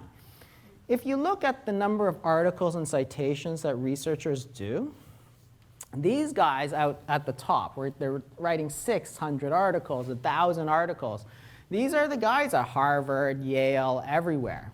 Hey, Walter Willett. Well, that's the amount of money on the y-axis there. That's the amount of money they get. So there's a clear correlation. The more prestigious a doctor, the more money they're getting from the pharmaceutical, right? So it's like, okay, you think that this guy who teaches at Harvard University... So there it is. This is why we can't trust science. And what do you think a lot of doctors base their decisions off of? Not all of them are getting taken care of. Some of them don't even fucking see a dime from the pharmaceutical industry. Doesn't mean they're not influenced in some way. But the fact of the matter is, it's rewarding to be a researcher and a scientist if you find things that are good for those companies. Is giving you an impartial Direct correlation line there, too. opinion. You shouldn't be talking to him. You should be talking to your family physician who is getting the, $10 pen, right? Not the $500,000, right? It just is a I don't even want the guy to get the $10 pen. No. I don't want any fucking gifts allowed. And that's the way it fucking should be. You work for any government agency, you're not allowed to take anything. Unless you work in Congress. That's another story, though. But if you work in the post office, or if you if you're in the military, you're not allowed to take gifts. If you're in any position of authority, like a police officer, you're not supposed to take gifts. We don't know that happens. Just saying. A lot of companies have rules on this. Why not our medical system? Why not our universities? Why not our scientists? It's corruption. And how do we get rid of it? It's like fucking cancer. It's so widespread throughout every facet of our system at this point. How do we get rid of it? Other than us taking care of ourselves. It's the only thing that we've been able to do. This is disheartening. With all the shit that I've been doing over the years and sharing with you guys, this is what we're up against. This is a hard battle to fight. It takes its toll, I will tell you. There's times I'm just fucking pissing into the wind, getting it all over my face and shit, in my throat. terrible system. But yet these people Thanks for stopping by, Harold Callahan. are the people that are in the newspaper. They're the ones that are teaching medical students. They're the ones who are teaching the dietitians, the pharmacists, everybody. These highly, highly corrupted people who don't even know it. 95% of them think they're really good people. But this is from the Mayo Clinical Proceedings. And again, you can see exactly the same thing. This is the number of speakers who went before the FDA to help promote a drug. And you see that this is the amount of money that they get. So there's like 182,000. There's an outlier, if you can't see this, one person who met outlier criteria with payments totaling $2.8 million. Wow. It's like these $2.8 million to one motherfucker to lobby the FDA. are the people who are arguing to the FDA that drugs So who's arguing on our behalf to the FDA? Maybe we need to start a fucking GoFundMe and get us a lobbyist. should or should not be approved for certain indications.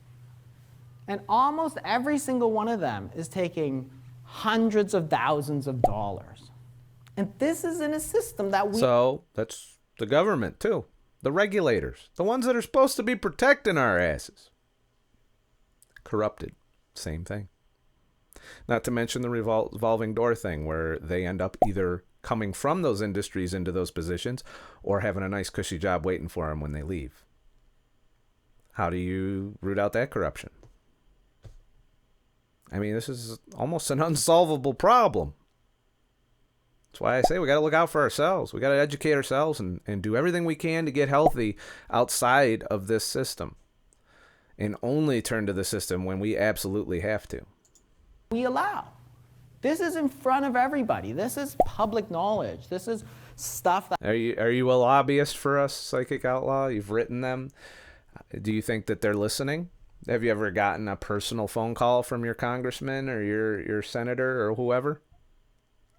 Do you think they are really listening? Or are they listening to the 10 industry-bought lobbyists that have a direct line to them on a daily basis on just about everything? We don't have that representation for us as the people in the government. We don't. We don't have a bunch of lobbyists looking out for us, pushing our interests, because we can't fucking afford it.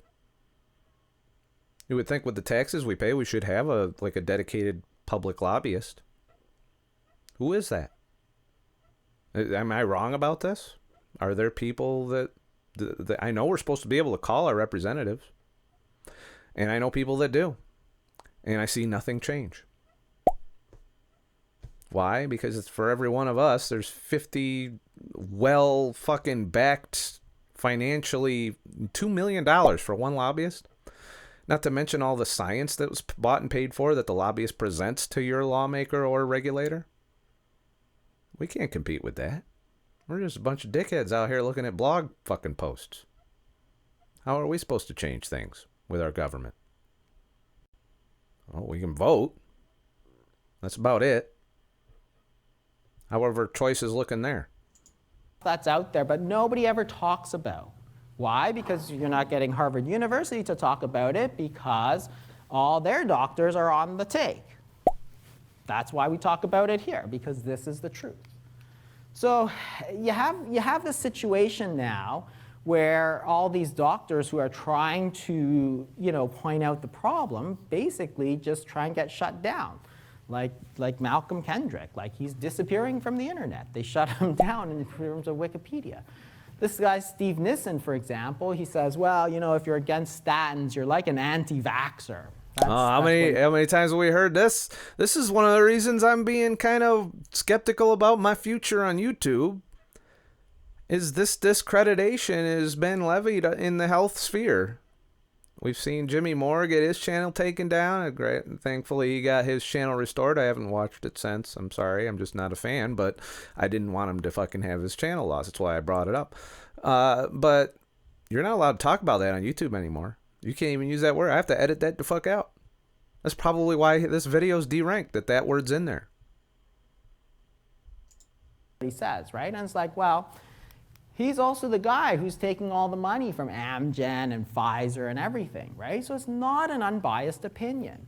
And then you get crazy, crazy stuff, like talking about the statins, that, oh, everybody should be getting it. They should be putting it in the drinking water. Everybody over the... Yeah, if they start putting statins in our water, I'm out. I'm out. I'm going to the woods. If they put statins in our fucking water, I'm going into the woods. Age of 50 should be getting it. It's like, where are these opinions? I might not live very long in the woods, but I'm damn sure not going to have them shoving fucking drugs into our water. Because if you look at the actual and trust me, they're trying. Science, which Malcolm does, it's not there. There's nothing to support that sort of use to put these drugs into, the mouths of millions. Haito. Politicians go with the lobbyists because it is really hard for them to collect the money for the campaign. Politicians just have to give in a little. The problem is they're giving in a lot. And I think it goes deeper than just giving in. I think there's more at play here. This level of corruption is infiltrated every sector of the system. The tendrils reach out throughout the system. Our regulators, our lawmakers, our advertisers, our communications, our schools, and our medical system are all fucked with by the pharmaceutical industry. They've worked very hard and spent a whole lot of their trillions of dollars of profits to make sure they had full control of the system, and they do. Make no mistake. We aren't in charge of shit. We can pick and choose who goes up there, but how long before that person is corrupted by the system the way it is? Some will have good intentions. Some will get in there thinking they're going to change things for the better. And the next thing they know, they're swimming in the swamp. And the swamp is thriving. Hasn't changed a fucking bit. And we're too distracted to notice. That's my thoughts on that. Of patients. Yet, as a family physician, as a medical student, you get taught by these people, then they write guidelines that you're almost forced to follow because otherwise you're not following standard of practice. So you're almost forced to give these because they wrote that guideline. So what happens when you stop statins? Well, in France, there was actually a sort of natural experiment where this happened. So there was a controversy in 2012, 2013. There was some big controversy. The discontinuations increased by 50%. And so everybody's like, oh, people are going to die. People are going to die. It's like, what happened? What didn't happen was they didn't die. So if you look at mortality, 558. And I've been bitching about statins for a while. They do nothing. You know, they don't work. And it's to the point where they're trying to get healthy people to take them. That's how far they're trying to push this statin thing. And it's all based on the cholesterol science, which hasn't been proven at all of these years. They've tried. They've spent millions of dollars trying to get some good science to back them up, and they couldn't get the good science, so they got the shitty epidemiology, and that's what they use to sell us statins. And you're going to be hard-pressed going in there with lipid numbers that are fucked up to not be put on statins.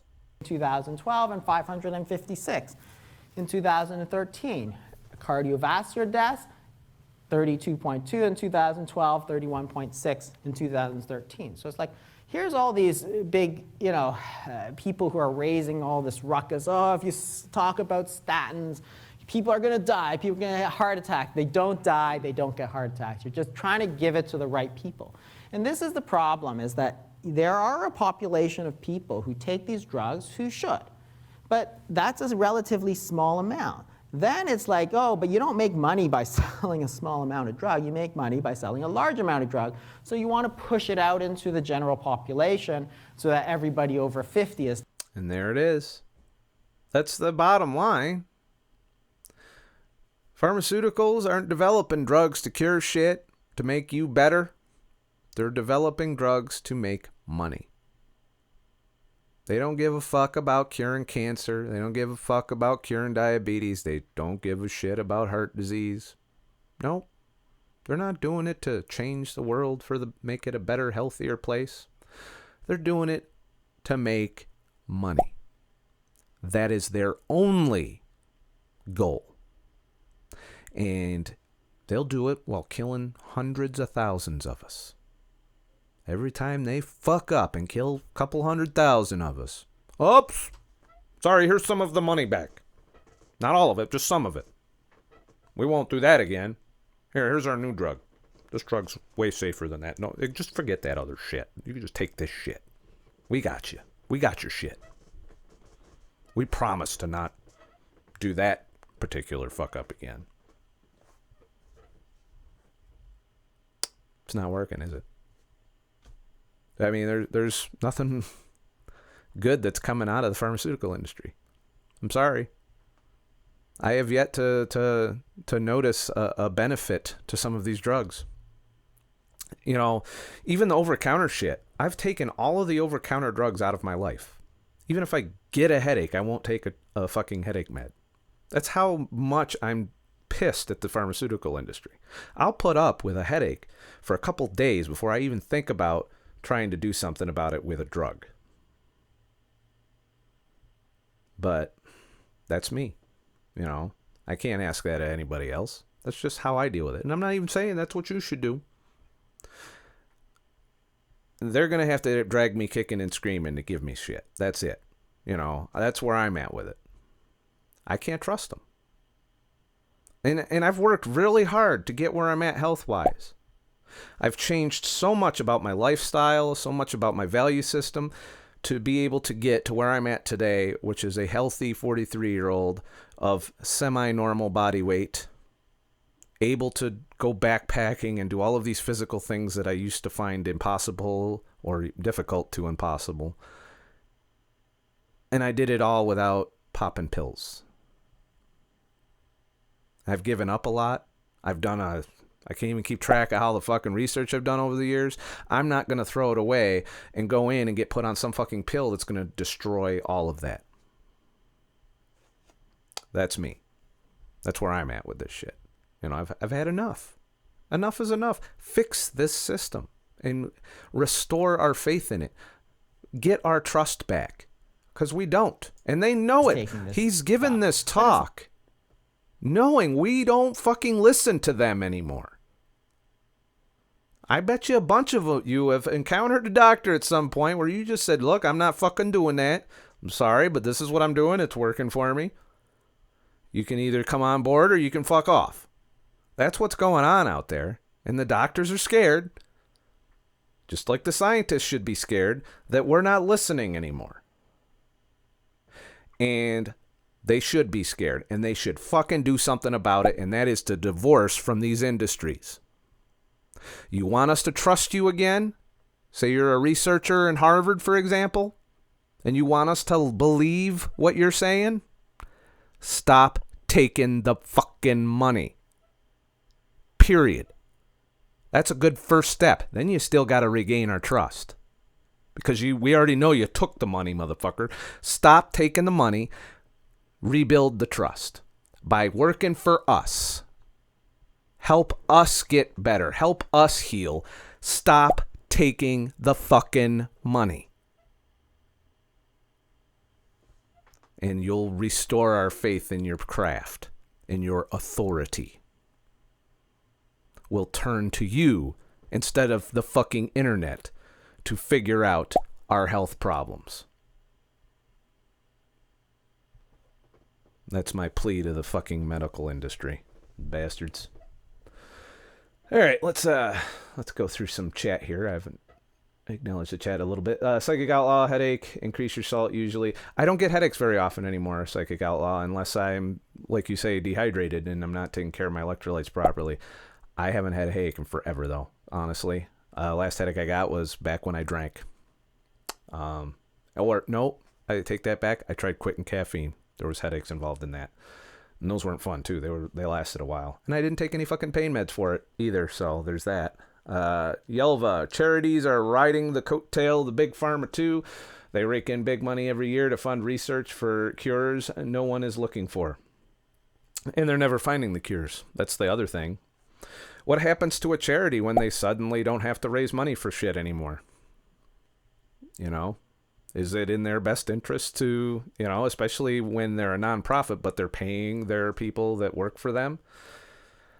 I'm not here to call into question everything, but it's hard to not look at fucking things through a jaded lens when everything you see is shit out there right now, But I don't know. There might be doctors that have their integrity intact. There might be charities that have their integrity intact, and I'm sure they're out there. In fact, Jason Fung, I would trust him to no end because he's out here talking shit. He's out here saying things that the pharmaceutical industry does not want us to hear. So he has my vote as a doctor with integrity. There's a few others that I think have integrity because they've spoken out on this. Ken Berry, I think he's a straight-up doctor. Even Sean Baker, though I'm not a 100% fan of Sean Baker, I respect it. Not only is he pissing in all the pools of the food industry, particularly the vegans, but still, he's a doctor that's come out against these things. And it may mean that they can never practice again. I don't know. I don't think Sean Baker will ever practice again. But Ken Berry's still practicing. Dr. Eric Westman. Totally a doctor with integrity in my book. Stephen Finney, even though I don't agree with his take on fasting. These are the kinds of people that we need, although I don't know if is Stephen Finney a doctor or is he just a PhD? But, These are the doctors I want to see out there, and I want them 94% of our doctors to be those doctors, not the other way around. That's my thoughts on that. So they can still call a charity and pocket the profits. LOL.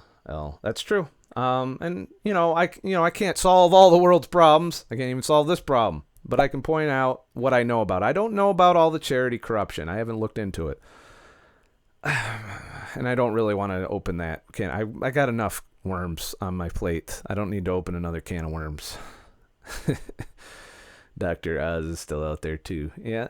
So, Yelva, it's Breast Cancer Awareness Month. There's pink shit everywhere to fund absolutely nothing. Yeah, they haven't cured that the pink ribbon thing. That's been going on forever. I don't know anybody that's cured.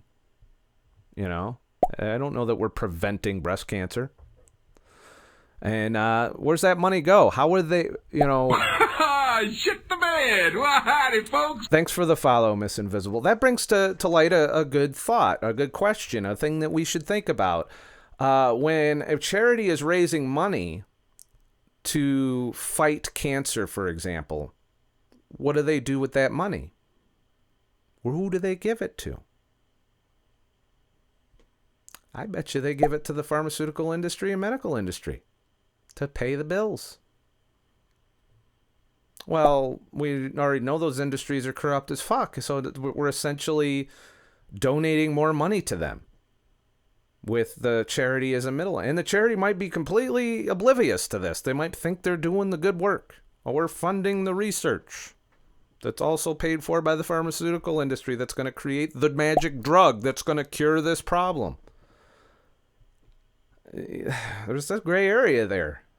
I would be thinking if I was in a charity, I'd be like, okay, so we're raising all this money for the already wealthy and influential pharmaceutical industry to make them work on our problem. They got enough money to work on our problem.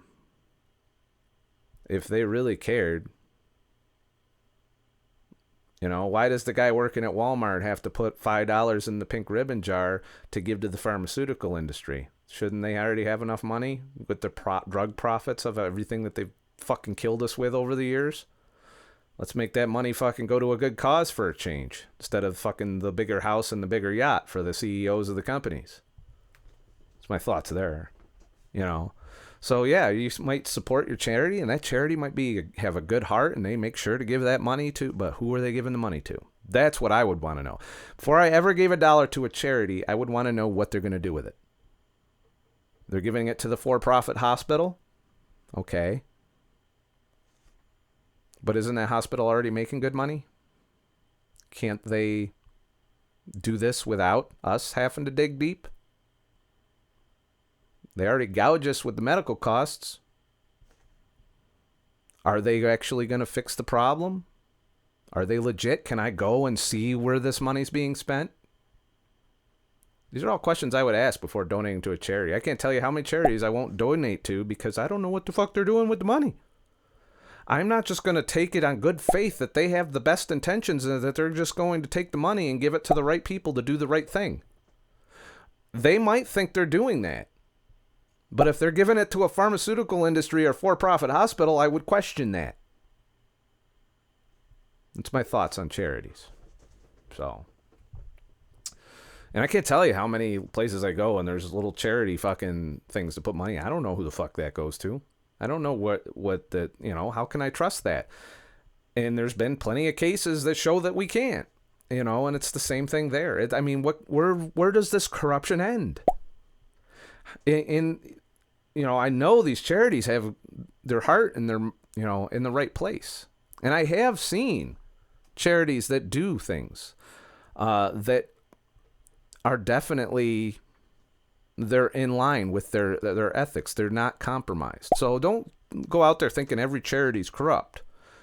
But that doesn't mean you shouldn't ask questions of the charities you donate to. Where's the money really going? Can I go look? Can I make sure? Is there accountability? Is there transparency?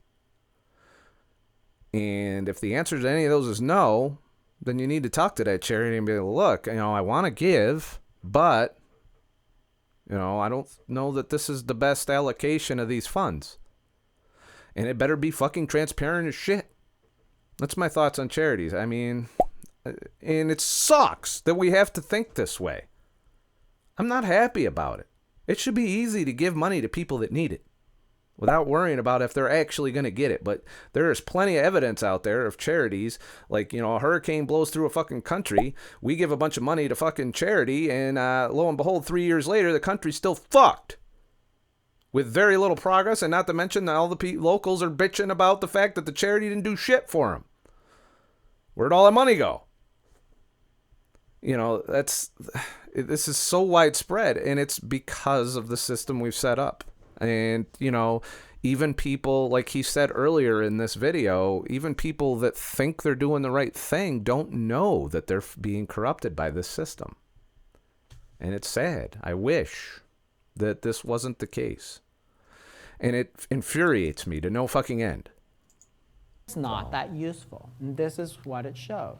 And then you got crazy, crazy, stupid stuff, right? So this guy, John C.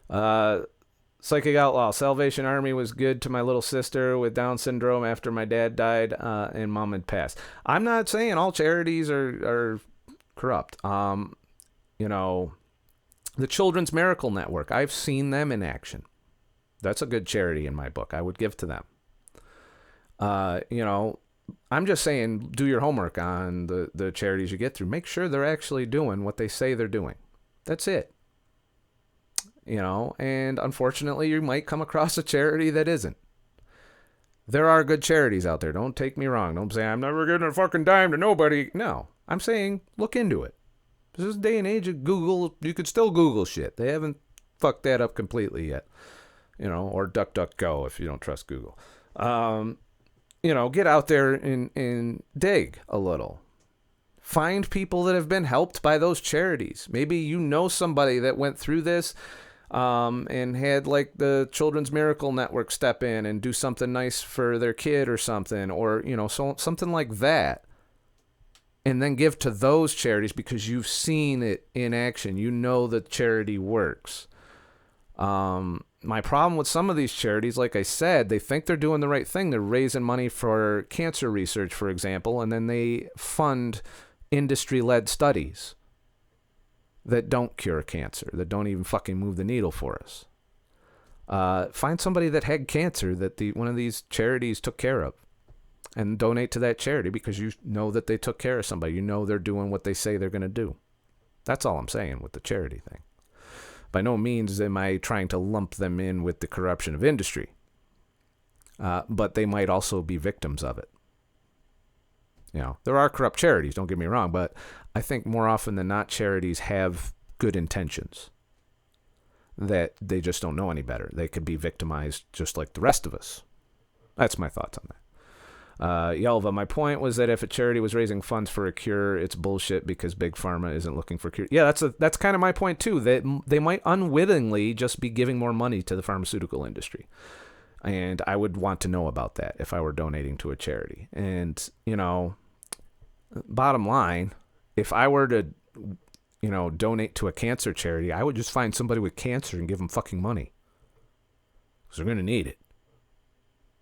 And, maybe that's what we need to do. Find a fund for people to get money to help them personally get through this. Because we haven't found a cure for cancer yet. And I don't know that the people we are supposed to be trusting to do that work are doing it based on this corruption that we're seeing right in front of us. Stephen Piper at the University of Toronto. So he says that... Yeah, but then Waldemar, they usually say it funds research. Then how much of corruption is going on in the science world right now with research? Who's leading these studies? Who's paying their bills? Who are they getting grants from besides the charity? Now, if a charity solely funded the research, I'd say okay. But 9 times out of 10, it's just more money being funneled into something that's already been set up by the industry to do, to promote some drug. I'd like to think that there are good people with good intentions. I'm not ready to be jaded to the point where there aren't good researchers, good doctors, good teams. It's just some people can be corrupted without even really knowing it because of these influences. And that's what I think is the reason we need to divorce industry from direct funding of research, and definitely from doctors taking money. That's a thing. If corporations want to be contributing to this stuff, they should do so in a generalized way that is allocated by us voting on where the funds go. That's my thoughts. We should be in charge of where the money goes as a whole. Dry fasting, which I know you don't do, has been shown to cure cancer. I don't buy that for a second. It's like you got Outlaw Chanel. There's plenty of evidence about dry fasting from Ramadan studies, that none of which is shown it cures cancer. And there's many different forms of cancer with many different causes, so you can't really say something cures cancer, even if it does mitigate some forms of cancer. Keto mitigates some forms of cancer while feeding others. We got to be careful in prescribing, yes, we're healthier, no doubt. Dry fasting probably does have some positive benefits. I think the risks don't outweigh the benefits for that. That's my personal opinion. That's why I don't support dry fasting. But I'm not ready to say it's the end all be all. I just think it's better than what we've been doing. Not dry fasting, but fasting in general. And most of the benefits you get with dry fasting, you can get with just water fasting anyway, without taking the chance of dehydrating and dying. Just my thoughts there. I've done a lot of research on wilderness survival, and I can tell you that people that go 3 to 4 days without water are in a danger zone, can collapse, can have severe health consequences, especially if they're deficient going in or have any unknown health conditions. Dry fasting is very risky. That's why I don't support it. So water fasting, not as risky. Still should have all your ducks in a row, and if you're on medication, take care of that. I'm just not a fan of dry fasting, and I've looked into it, and I'm just like, no, I don't need to. I don't need to. That's the biggest thing. I'm good enough with water fasting and fat fasting. I don't need to go the extra step. There's no result I need bad enough to put myself through a dry fast. I have trouble staying hydrated as it is without starting to intentionally dehydrate myself to the point where my body's pulling water out of fat. Fructose, like sugar, first of all, everybody knows that sugar is not really a health food. And this is what he says, that where fructose was once endorsed and later renounced, it is now in a position to be endorsed again. So fructose, it's a health food. It's like, okay, that's crazy. Honest as fuck. I've tried dry fasting and it gives me debilitating headaches. Not for me. It's the same thing. I mean, what additional benefits do you get from a dry fast that you can't get from a water or a fat fast? Something that does not have a high risk associated to it. We can go many days without food before we see serious health consequences. We can't go this long without water. And if I can get the results with a water fast with electrolytes, why, do I need that extra water weight loss that I'm going to gain back as I rehydrate? And I've seen Cole's death fasting fucking routine. And all it is keeping yourself in a deficit so you lose the water weight, but you have to keep fucking dry fasting to maintain that loss or you're going to regain all that water weight. And the fat loss. You lose fat in this rapid manner, you are going to lower your leptin signal to your brain. So here's what's going to happen. You're going to dry fast all that fat away. Your brain's going to say, oh shit, we're low on leptin, where you don't have a lot of energy on board. So it's going to increase your appetite. And unless you're willpowering these fasts repeatedly, you're going to regain the weight. It's one of the problems with long-term fasting and doing these extra serious steps. I think a long fast is great every now and then, water fast wise, if you have the body fat to do so. It can clean up a lot of messes in your body, can even help, I believe, with cancer. I wouldn't go so far as to say cure. I say it can help. It can supplement standard of care, much like they're researching with keto and so on and so forth, as far as keto and cancer. But I will not go as far as say dry fast. I'm completely not a fan of dry fasting. Call me biased, call me whatever. I've heard the pitch. No, I haven't tried it, and I don't need to try it. Why? Because I'm where I want to be. Don't need to go any further. I'll do my occasional wilderness fasts, which include water. Sometimes I do my fat fasts, which will be 5 to 7 days of just fat. And I get the same results as my water fast, by the way, as far as weight loss, pound a day, without the metabolism drop. You know, these are all things I'm talking about with that. So, but hey, you do you on that one. We're not going to see eye to eye, Psychic Outlaw, on the dry fast. I know you've been trying to pitch it to me for a while. I'm just not a fan of it. Sarah 68, hey Scott, I'm just getting over breast cancer, and docs wanted me to go on meds for 5 years, and I said no way. I can't go as far as to recommend one way or another, Sarah. We're all adults. We all can do our own homework. That's what I say. I'm not a fucking expert. I'm just telling you, when I'm talking about this shit, I'm saying I don't trust them. It's up to you what you do with your health, whether or not you believe your doctor.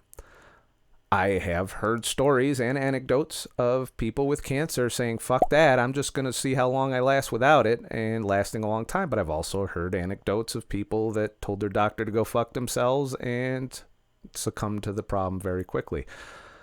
I just say keep your eyes open, keep your ear to the ground, and try and learn everything you can about your condition. And make sure that you have a doctor that's looking out for you and not the pharmaceutical industry. And there's little things you can ask them about and spring on them to test the waters with that. You know, if you're showing a benefit of something and you stopped taking the drug, for example, like someone said earlier, you know, that's one of the tests you could do. When they say, oh, well, metformin was working, and you're like, but I haven't been taking it. And they're like, oh, well, then you know you got a shitty doctor. If they're like, well, what'd you been doing? Oh, really? Well, keep up the good work. See, it's working, whatever it is. I don't know anything about it, but, you know, good luck. If your doctor gets defensive and angry with you and is like trying to fuck with you, might not be looking out for you. That's my thoughts on the doctor thing. But I'm sorry to hear that you had breast cancer. It's something horrible to have to go through. I wouldn't wish cancer on anybody. I've seen it, and I hope I never succumb to it. And I don't magically think, being a keto carnivore fasting guy, that I'm out of the woods. I've been exposed to many chemicals, and there's plenty of chemicals in our environment still that can cause cancer. And I hope I have a better shot. That's the most I can say about my diet. I'm not going to go so far as to say I've cured and prevented my cancer. I just think I put myself in a better position going forward. Might live a bit longer. And I'm definitely already in the extending my health span, because I did.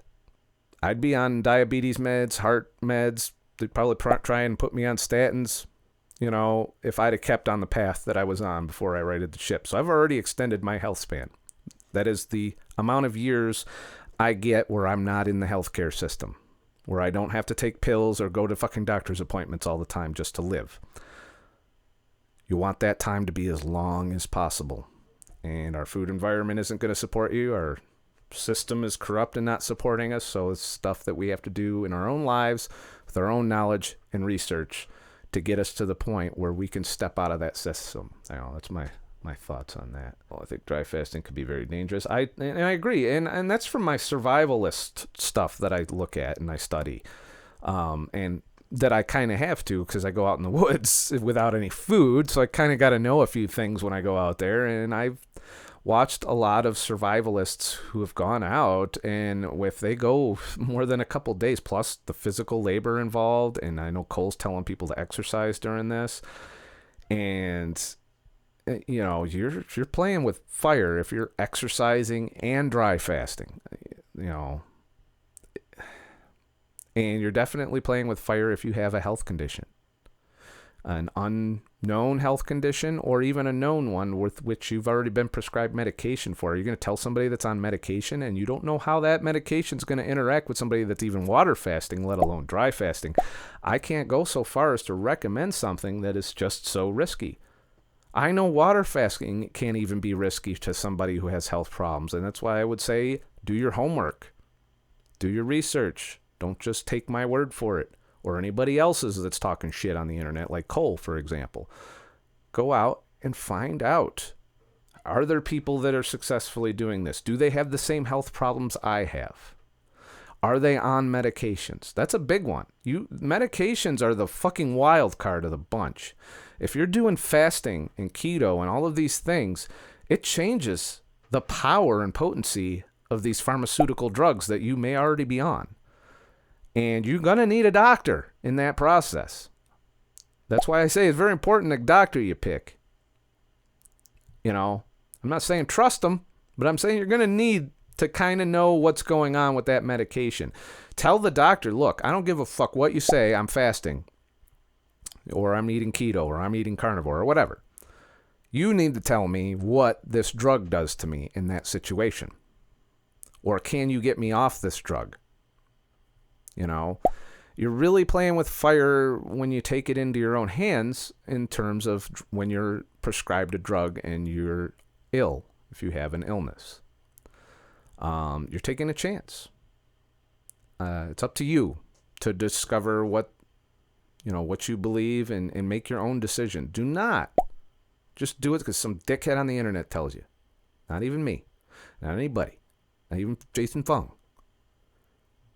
Really understand your illness and the medications you're on the best you can. I don't care how many fucking papers and science studies you have to read on the medication you're taking, how many anecdotal things you can find testimonials on people that are taking the same drug you are and find out what issues they're having, find out everything you can. It's your job if you're sick.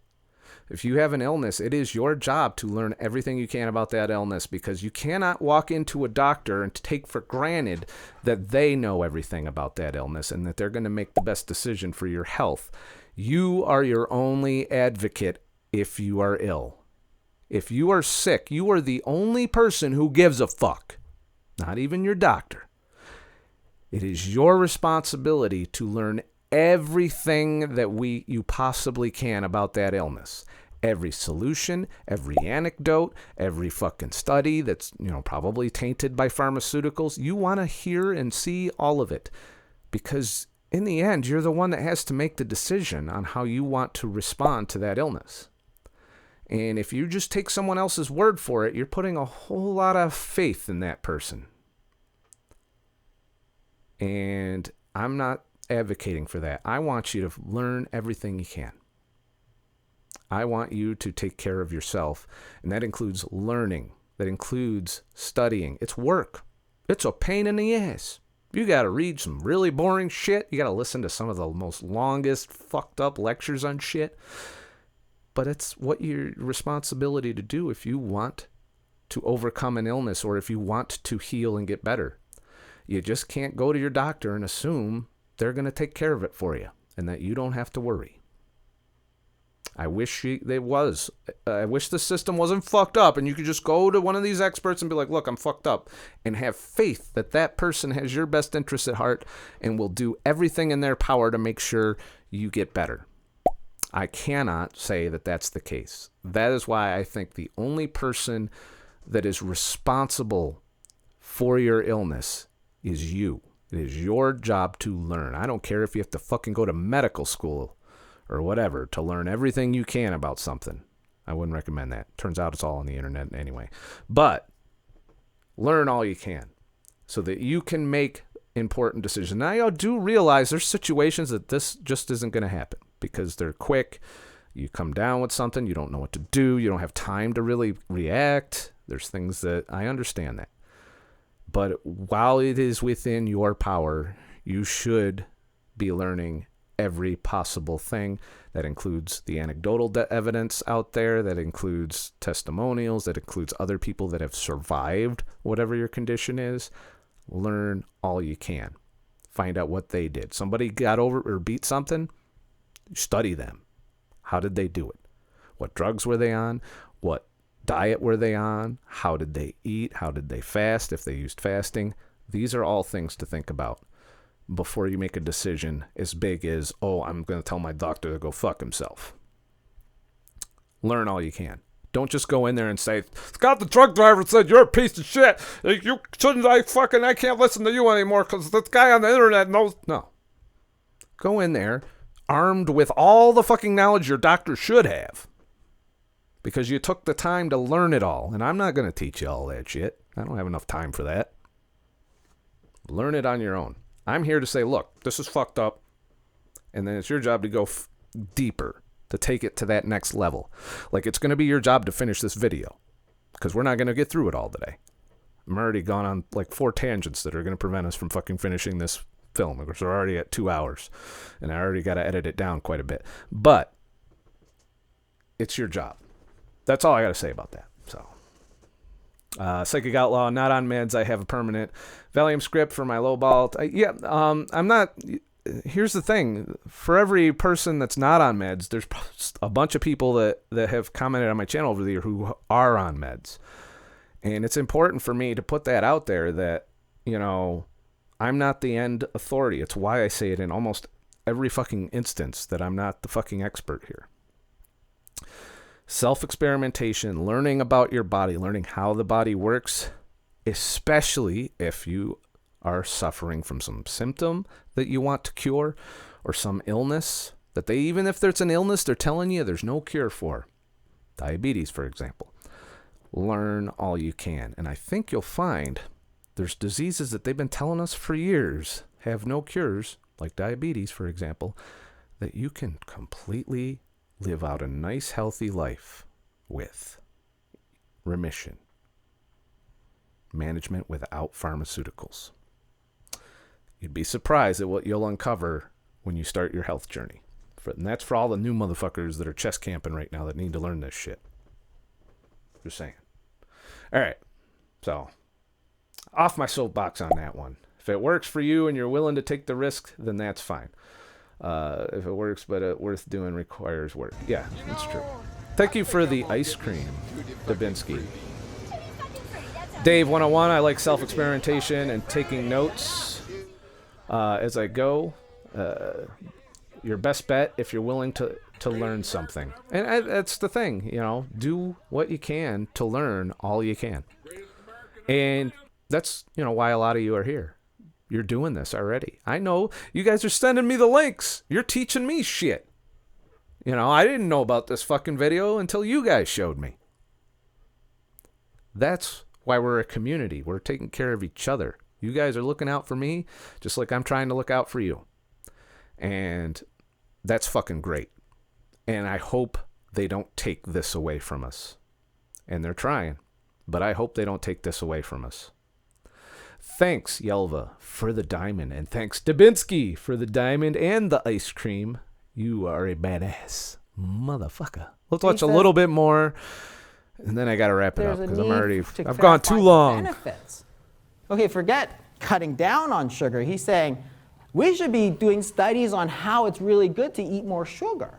It's like, okay, how does Is that the motherfucker work? from the meat study that's corrupt? How can you be a professor at a university and think these crazy, stupid thoughts? Well, like, here's his conflicts of interest. Coca-Cola, Coca-Cola, Coca-Cola, Coca-Cola, Coca-Cola, the Coca-Cola. And I'm not going to talk too much about this because I've covered it in the last 2 videos. But, yeah, know who's paying for shit.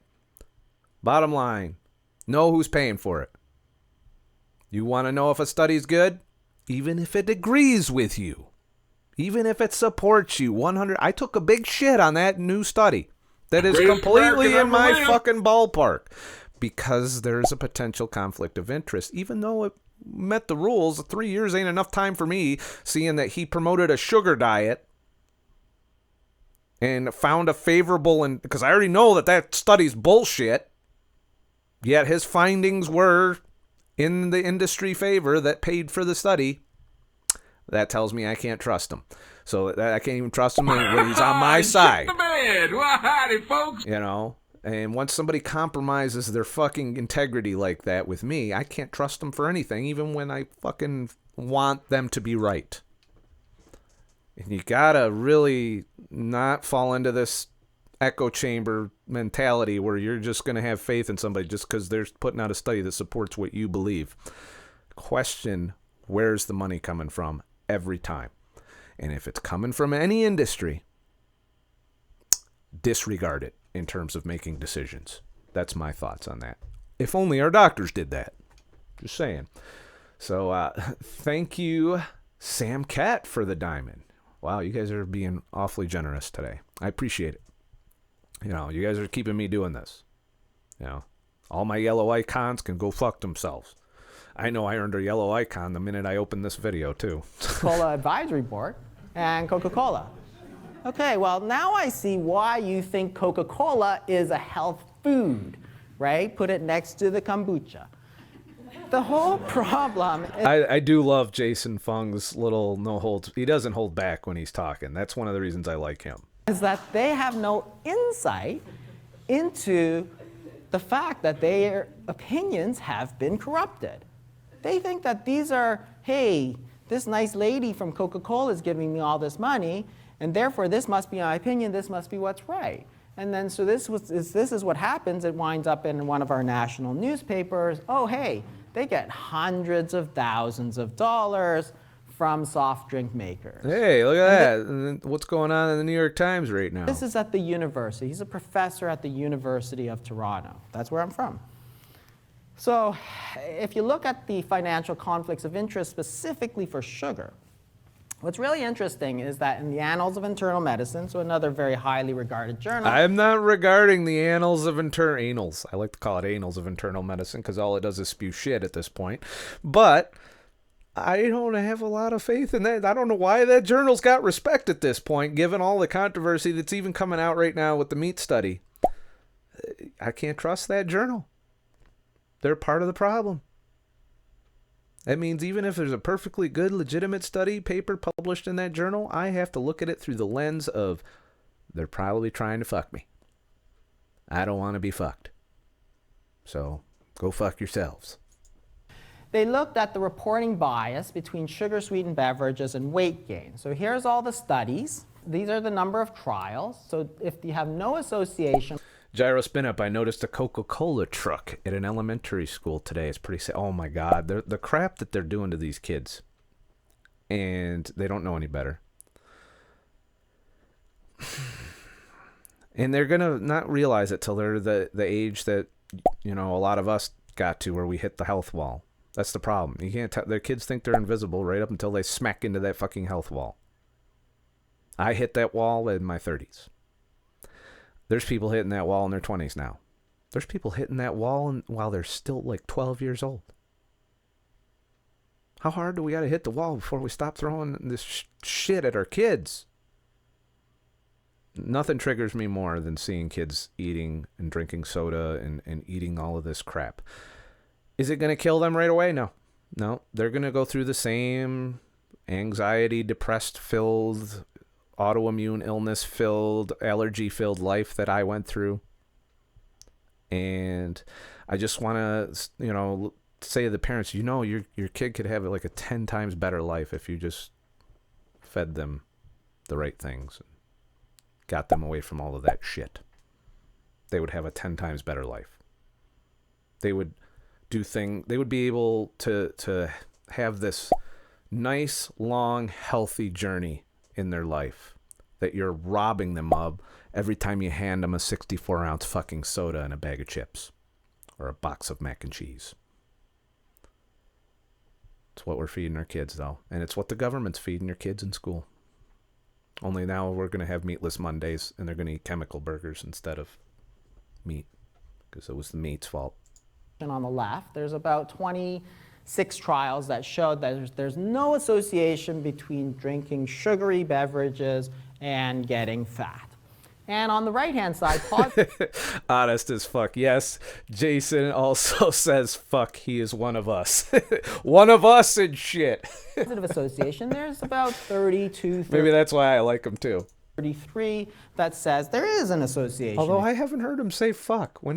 Can you send me a link of a speech where he says fuck? Because I totally want that to be like, I don't know. I want to be able to hit a button on my sound thing during my podcast and have just, have Jason Fung saying fuck. It would just be great. If you drink more sugary beverages, you gain more weight. So it's about even, you'd say. So if you just look at the data and you say, okay, well, it's about like, say... Yelva, I remember soy burgers in high school. Yeah. It's probably worse now. And they're trying. Them fucking vegans are out there. Them industries are ready to shit those fucking fake meat burgers all over us. And soy is one of the worst glyphosate fucking crops too, by the way. I mean, you can die if you drink like soy sauce in it too much. You can die. I mean, that should be an indicator right now that we probably shouldn't be making food out of the shit.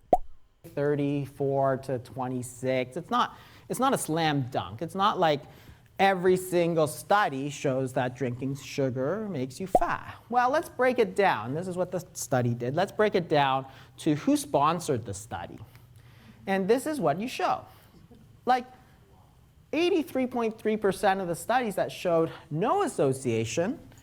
So there it is in a slide, why you can't trust science.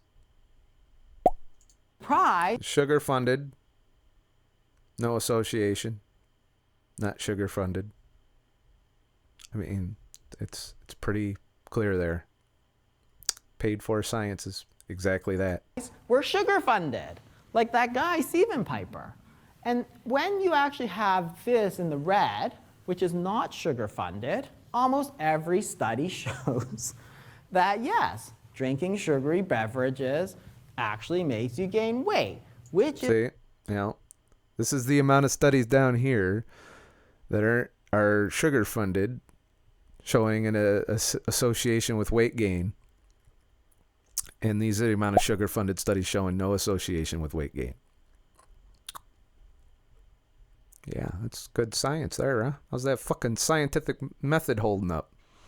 I think Albert Einstein probably punched somebody in nuts by now, unless he was sugar-funded or something. It is sort of like, it's wonder. not that difficult to understand, because we all knew this.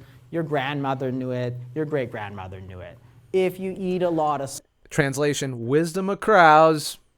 better than them fucking studies right there. Sweets, if you eat a lot of candy, you eat a lot of sugar, you're going to gain weight. But this is the problem. They can simply pay researchers to do studies that show that, hey, it's not that bad, and then say, look, it's not that obvious. Like, there's studies that show it doesn't make you gain weight. There's lots of studies. There's like 26 studies that show that it does not make you gain weight. Of course, almost all of them are funded by the sugar industry. So this is the... And then they take those studies that they funded, and guess who they show them to? The government. Food and Drug Administration, USDA. And then they write our guidelines, and then we feed that shit to your kids in school. The problem is that if you have evidence-based medicine, but the evidence base upon which you base your facts is so corrupted, then you have to throw the whole thing out. So there's lots of different ways that the pharmaceuticals actually corrupt medicine. So there's the gifts, of course. There's the... All right. This is probably going to be our last slide right here. So they give grants for research, yeah. They have an advisory board, which is, I believe, a group of doctors that they pay. You get gifts for attending meetings. You get speaking fees for pitching a drug. You ever watch that movie, The Fugitive, way back in the day? Pretty much that plot line, only without the murder. But who knows? Wouldn't surprise me if they may have killed somebody here and there. Lord knows they killed a lot of us with their fucking fucked up drugs in the process. Consulting fees, travel expenses, clinical trials, all of this is money that needs to go away. or at least needs to go through some vetting process that is divorced from industry interests. If companies want to donate to research, it should be the research fund. And you know who should dictate who gets the research fund? The people. It should be on the voting ballots, on what kind of research, what scientists get what research. Shouldn't be something that the government decides. Should be something that the people decides. Greatest American ever lived. Good luck ever fucking making that happen. But we can all dream, right? We have the technology to do this. We have the ability to put the power in the people's hands on this and separate corporations from our government agencies and our regulators and separate them from our healthcare system and our food system. Kind of hard to separate them from the food system since they're the ones making the food. But still, as far as the science goes, get them the fuck out of there. No industry-funded direct funding of science. Have a generalized fund that people that have nothing to do with any of that, have nothing to gain, deciding the allocation of funds. And it has to be in such a way that those people don't benefit from those funds. So, that's my thoughts on that. Thank you, Yelva, for gifting a sub over to Sarah68. You guys are awesome. And thank you, Dubinsky, for yet another diamond. So I hope this video is what you were looking for when you emailed me this link earlier, Dubinsky. So, but what the fuck do I know? I'm going to wrap this up. We went 2.5 hours here. That's a good stream. I'm not a fucking expert. I'm just a fucking asshole, all right? Please watch the rest of this. There's a lot more to it. We only got 18 minutes into this 50-minute video, and I'm going to throw the link one more time into the chat for those of you that are here. It's on CrossFit's channel. Visit their channel. Greatest American ever lived. I am a subscriber to that channel. And watch this video and share this video. And put a new clickbaity title on it when you share it. Like write a little, if you put it on Facebook, write a little thingy. If you put it on Twitter and hashtag it and like all the right places. Let's get this shit out there so that at the very least everyone can question their doctors and scientists instead of taking it on blind faith that everything's being done in our best interests. Because it's not. And while there may be good doctors out there that are unknowingly corrupted by this, too, not every doctor out there is a piece of shit, all right? There are pieces of shit, but don't automatically assume all doctors are pieces of shit. Some have no idea that this is how things are done. They think they're doing the right thing, and they need a wake-up call. And I think if enough of us start doing that, sharing this information, getting it out there, then they'll get that fucking wake-up call. So, thanks for the diamond, Waldemar. Wow, you guys have been really good on this stream. I appreciate it. You pretty much paid for the video. Definitely. So, I appreciate it. Do your homework. Do your research. Take care of yourself. And know that if you're going to the hospital or you're in the healthcare system, none of them give a fuck about you. You give a fuck about you. And that's it. Maybe your family gives a fuck about you too. I don't know. I'm not there. But for the most part, it's on you to do the work. Learn all you can about your problems. Greatest American ever lived. Suffering from depression, you go to your shrink, they want to pill you up. You hate being depressed. Guess what? Greatest It's your American ever job lived. to learn everything you can about depression. Read books on it. Listen to anecdotal shit. Greatest American ever lived. Do whatever you can. Well, thank you, No Sugar Life. Going crazy with the diamonds. Oh, man. But, take it on yourself to learn all you can about your problems. No one's going to do it for you. That's one thing that is clear from this corrupt bullshit is they're not looking out for you. They're looking out for their wallets. And their wallets are probably not aligned with you getting better. In fact, pretty positive that it's bad for their business if you get better. Learn all you can. My most recent thing I grappled with is the depression thing. I've got it under control. I'm not saying cured. I'm saying under control. Damn sure better than any drug they would have gave me. And they have in the past. But I had to go out and I've read like 4 books on depression. I've watched countless lectures about it. I've looked for people that have anecdotes about how they improved or cured their depression. And I looked at the commonalities. And what I found, the people that were successful with depression for me were the carnivores. And that's what led me to try carnivore. And it worked. And not only did it work while I did it, it allowed me to troubleshoot the foods that probably were putting me in a position to become depressed. So that's my thoughts on that. All right. I've given lemon, but out of lean. I'm not worried, Gyro. The people that support the channel, and the people that watch also support the channel. The people, like, there was about 40 of you consistently throughout this whole stream, and you all are supporting me just by watching. You support when you share the link. You support when you subscribe. You support when you follow me here on DLive. You support when you subscribe to my website and my email list. That's starting to grow too. You don't feel bad if you can't give, like you see someone else throwing diamonds at me and you can't throw a diamond too. That doesn't mean that you're supporting me any less. Some people have the ability to do that. At the very least, spread the word. But I get the most fulfillment not from the diamonds that are thrown my way, but from the people that say, hey, look, you told me to look into this. I looked into it and I changed my life and I've lost all this weight.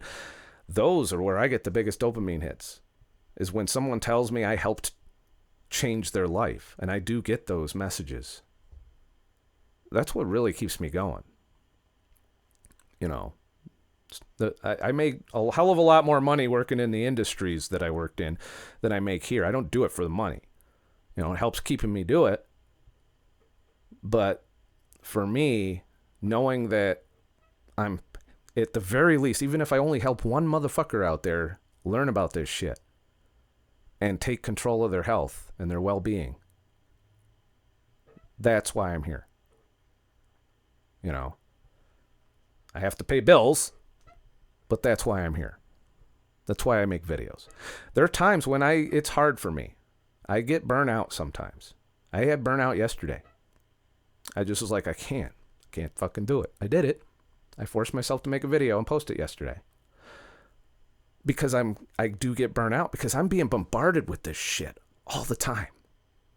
I'm researching it and it really does jade my outlook on things. And that can be taxing. But I know I have to do this because the mainstream media isn't doing it. And there's still so many people who don't even fucking hear this shit. They don't get on board and they suffer because of it. That's my motivation. That's my fulfillment. There's better paying jobs out there. So don't feel bad if you can't donate. And plus, this week's videos were fully funded. So next week, I don't think we've gotten anything yet there. But if I can make a video every day and it's funded and I can pay my bills, then I'll do that. If I can't, I'll make a video when I can and I'll get my money elsewhere. I'm not worried about that. So, to those of you who have supported me in keeping me doing this, and you've kept me doing this for the last 3 or 4 weeks, almost, pretty much full time other than my bar job. So I appreciate y'all for doing that. So, Dubinsky, well, Scott, you make me laugh. Does that count? Well, I hope I entertain too. I try to be entertaining, but it's me. I do legit get this triggered, and these are the fucking, there's this stream of consciousness I get into these flows, and that's me. I'm not really doing anything over the top to try and be funny. Folks. I love Jenna Tools. Just follow. Well, thank you for loving Jenna's tool. I appreciate the follow and shit. So I'm going to go ahead and For those of you in the stream, I will stick around. I'm going to open the chest. But first I want to finish the YouTube recording. So if you found this video enlightening and you want me to make more videos, head to ScottTheTruckDriver.com. Leave a tip in the virtual tip jar. For every $20 received, I will make one video, up to 5 videos per week. We are at 0 for next week, so just so you know. You can do that, but you don't have to spend a fucking dime if you go to ScottTheTruckDriver.com, and you can sign up for my email list and you get free shit. I'm going to be giving away a bunch of my free podcasts that I used to sell will be free by the end of the week in the subscriber lounge. You get the password for that only if you're in the email list, and you get the next email that goes out. And those typically go out before when I schedule a live stream. I send out those emails now. I'm using it as a way to notify people when I'm going to be here. So there's that benefit. Plus, you get links to all the latest videos and everything I do, because I can't trust YouTube to keep up with everybody on that. So head to ScottTheTruckDriver.com. Sign up for that email list, and you'll know all my shit. You'll see all my shit. You'll watch all my shit. And we can learn together and shit. So thank you for the follow. See, I mentioned the chest. It's working. Yeah. Let me see what else. I think that's it. Yeah. I think, and I do realize this can be depressing, this shit too. So try with all of your soul to have a nice motherfucking day. And fuck the pharmaceutical industry with every fiber of my soul. And shit.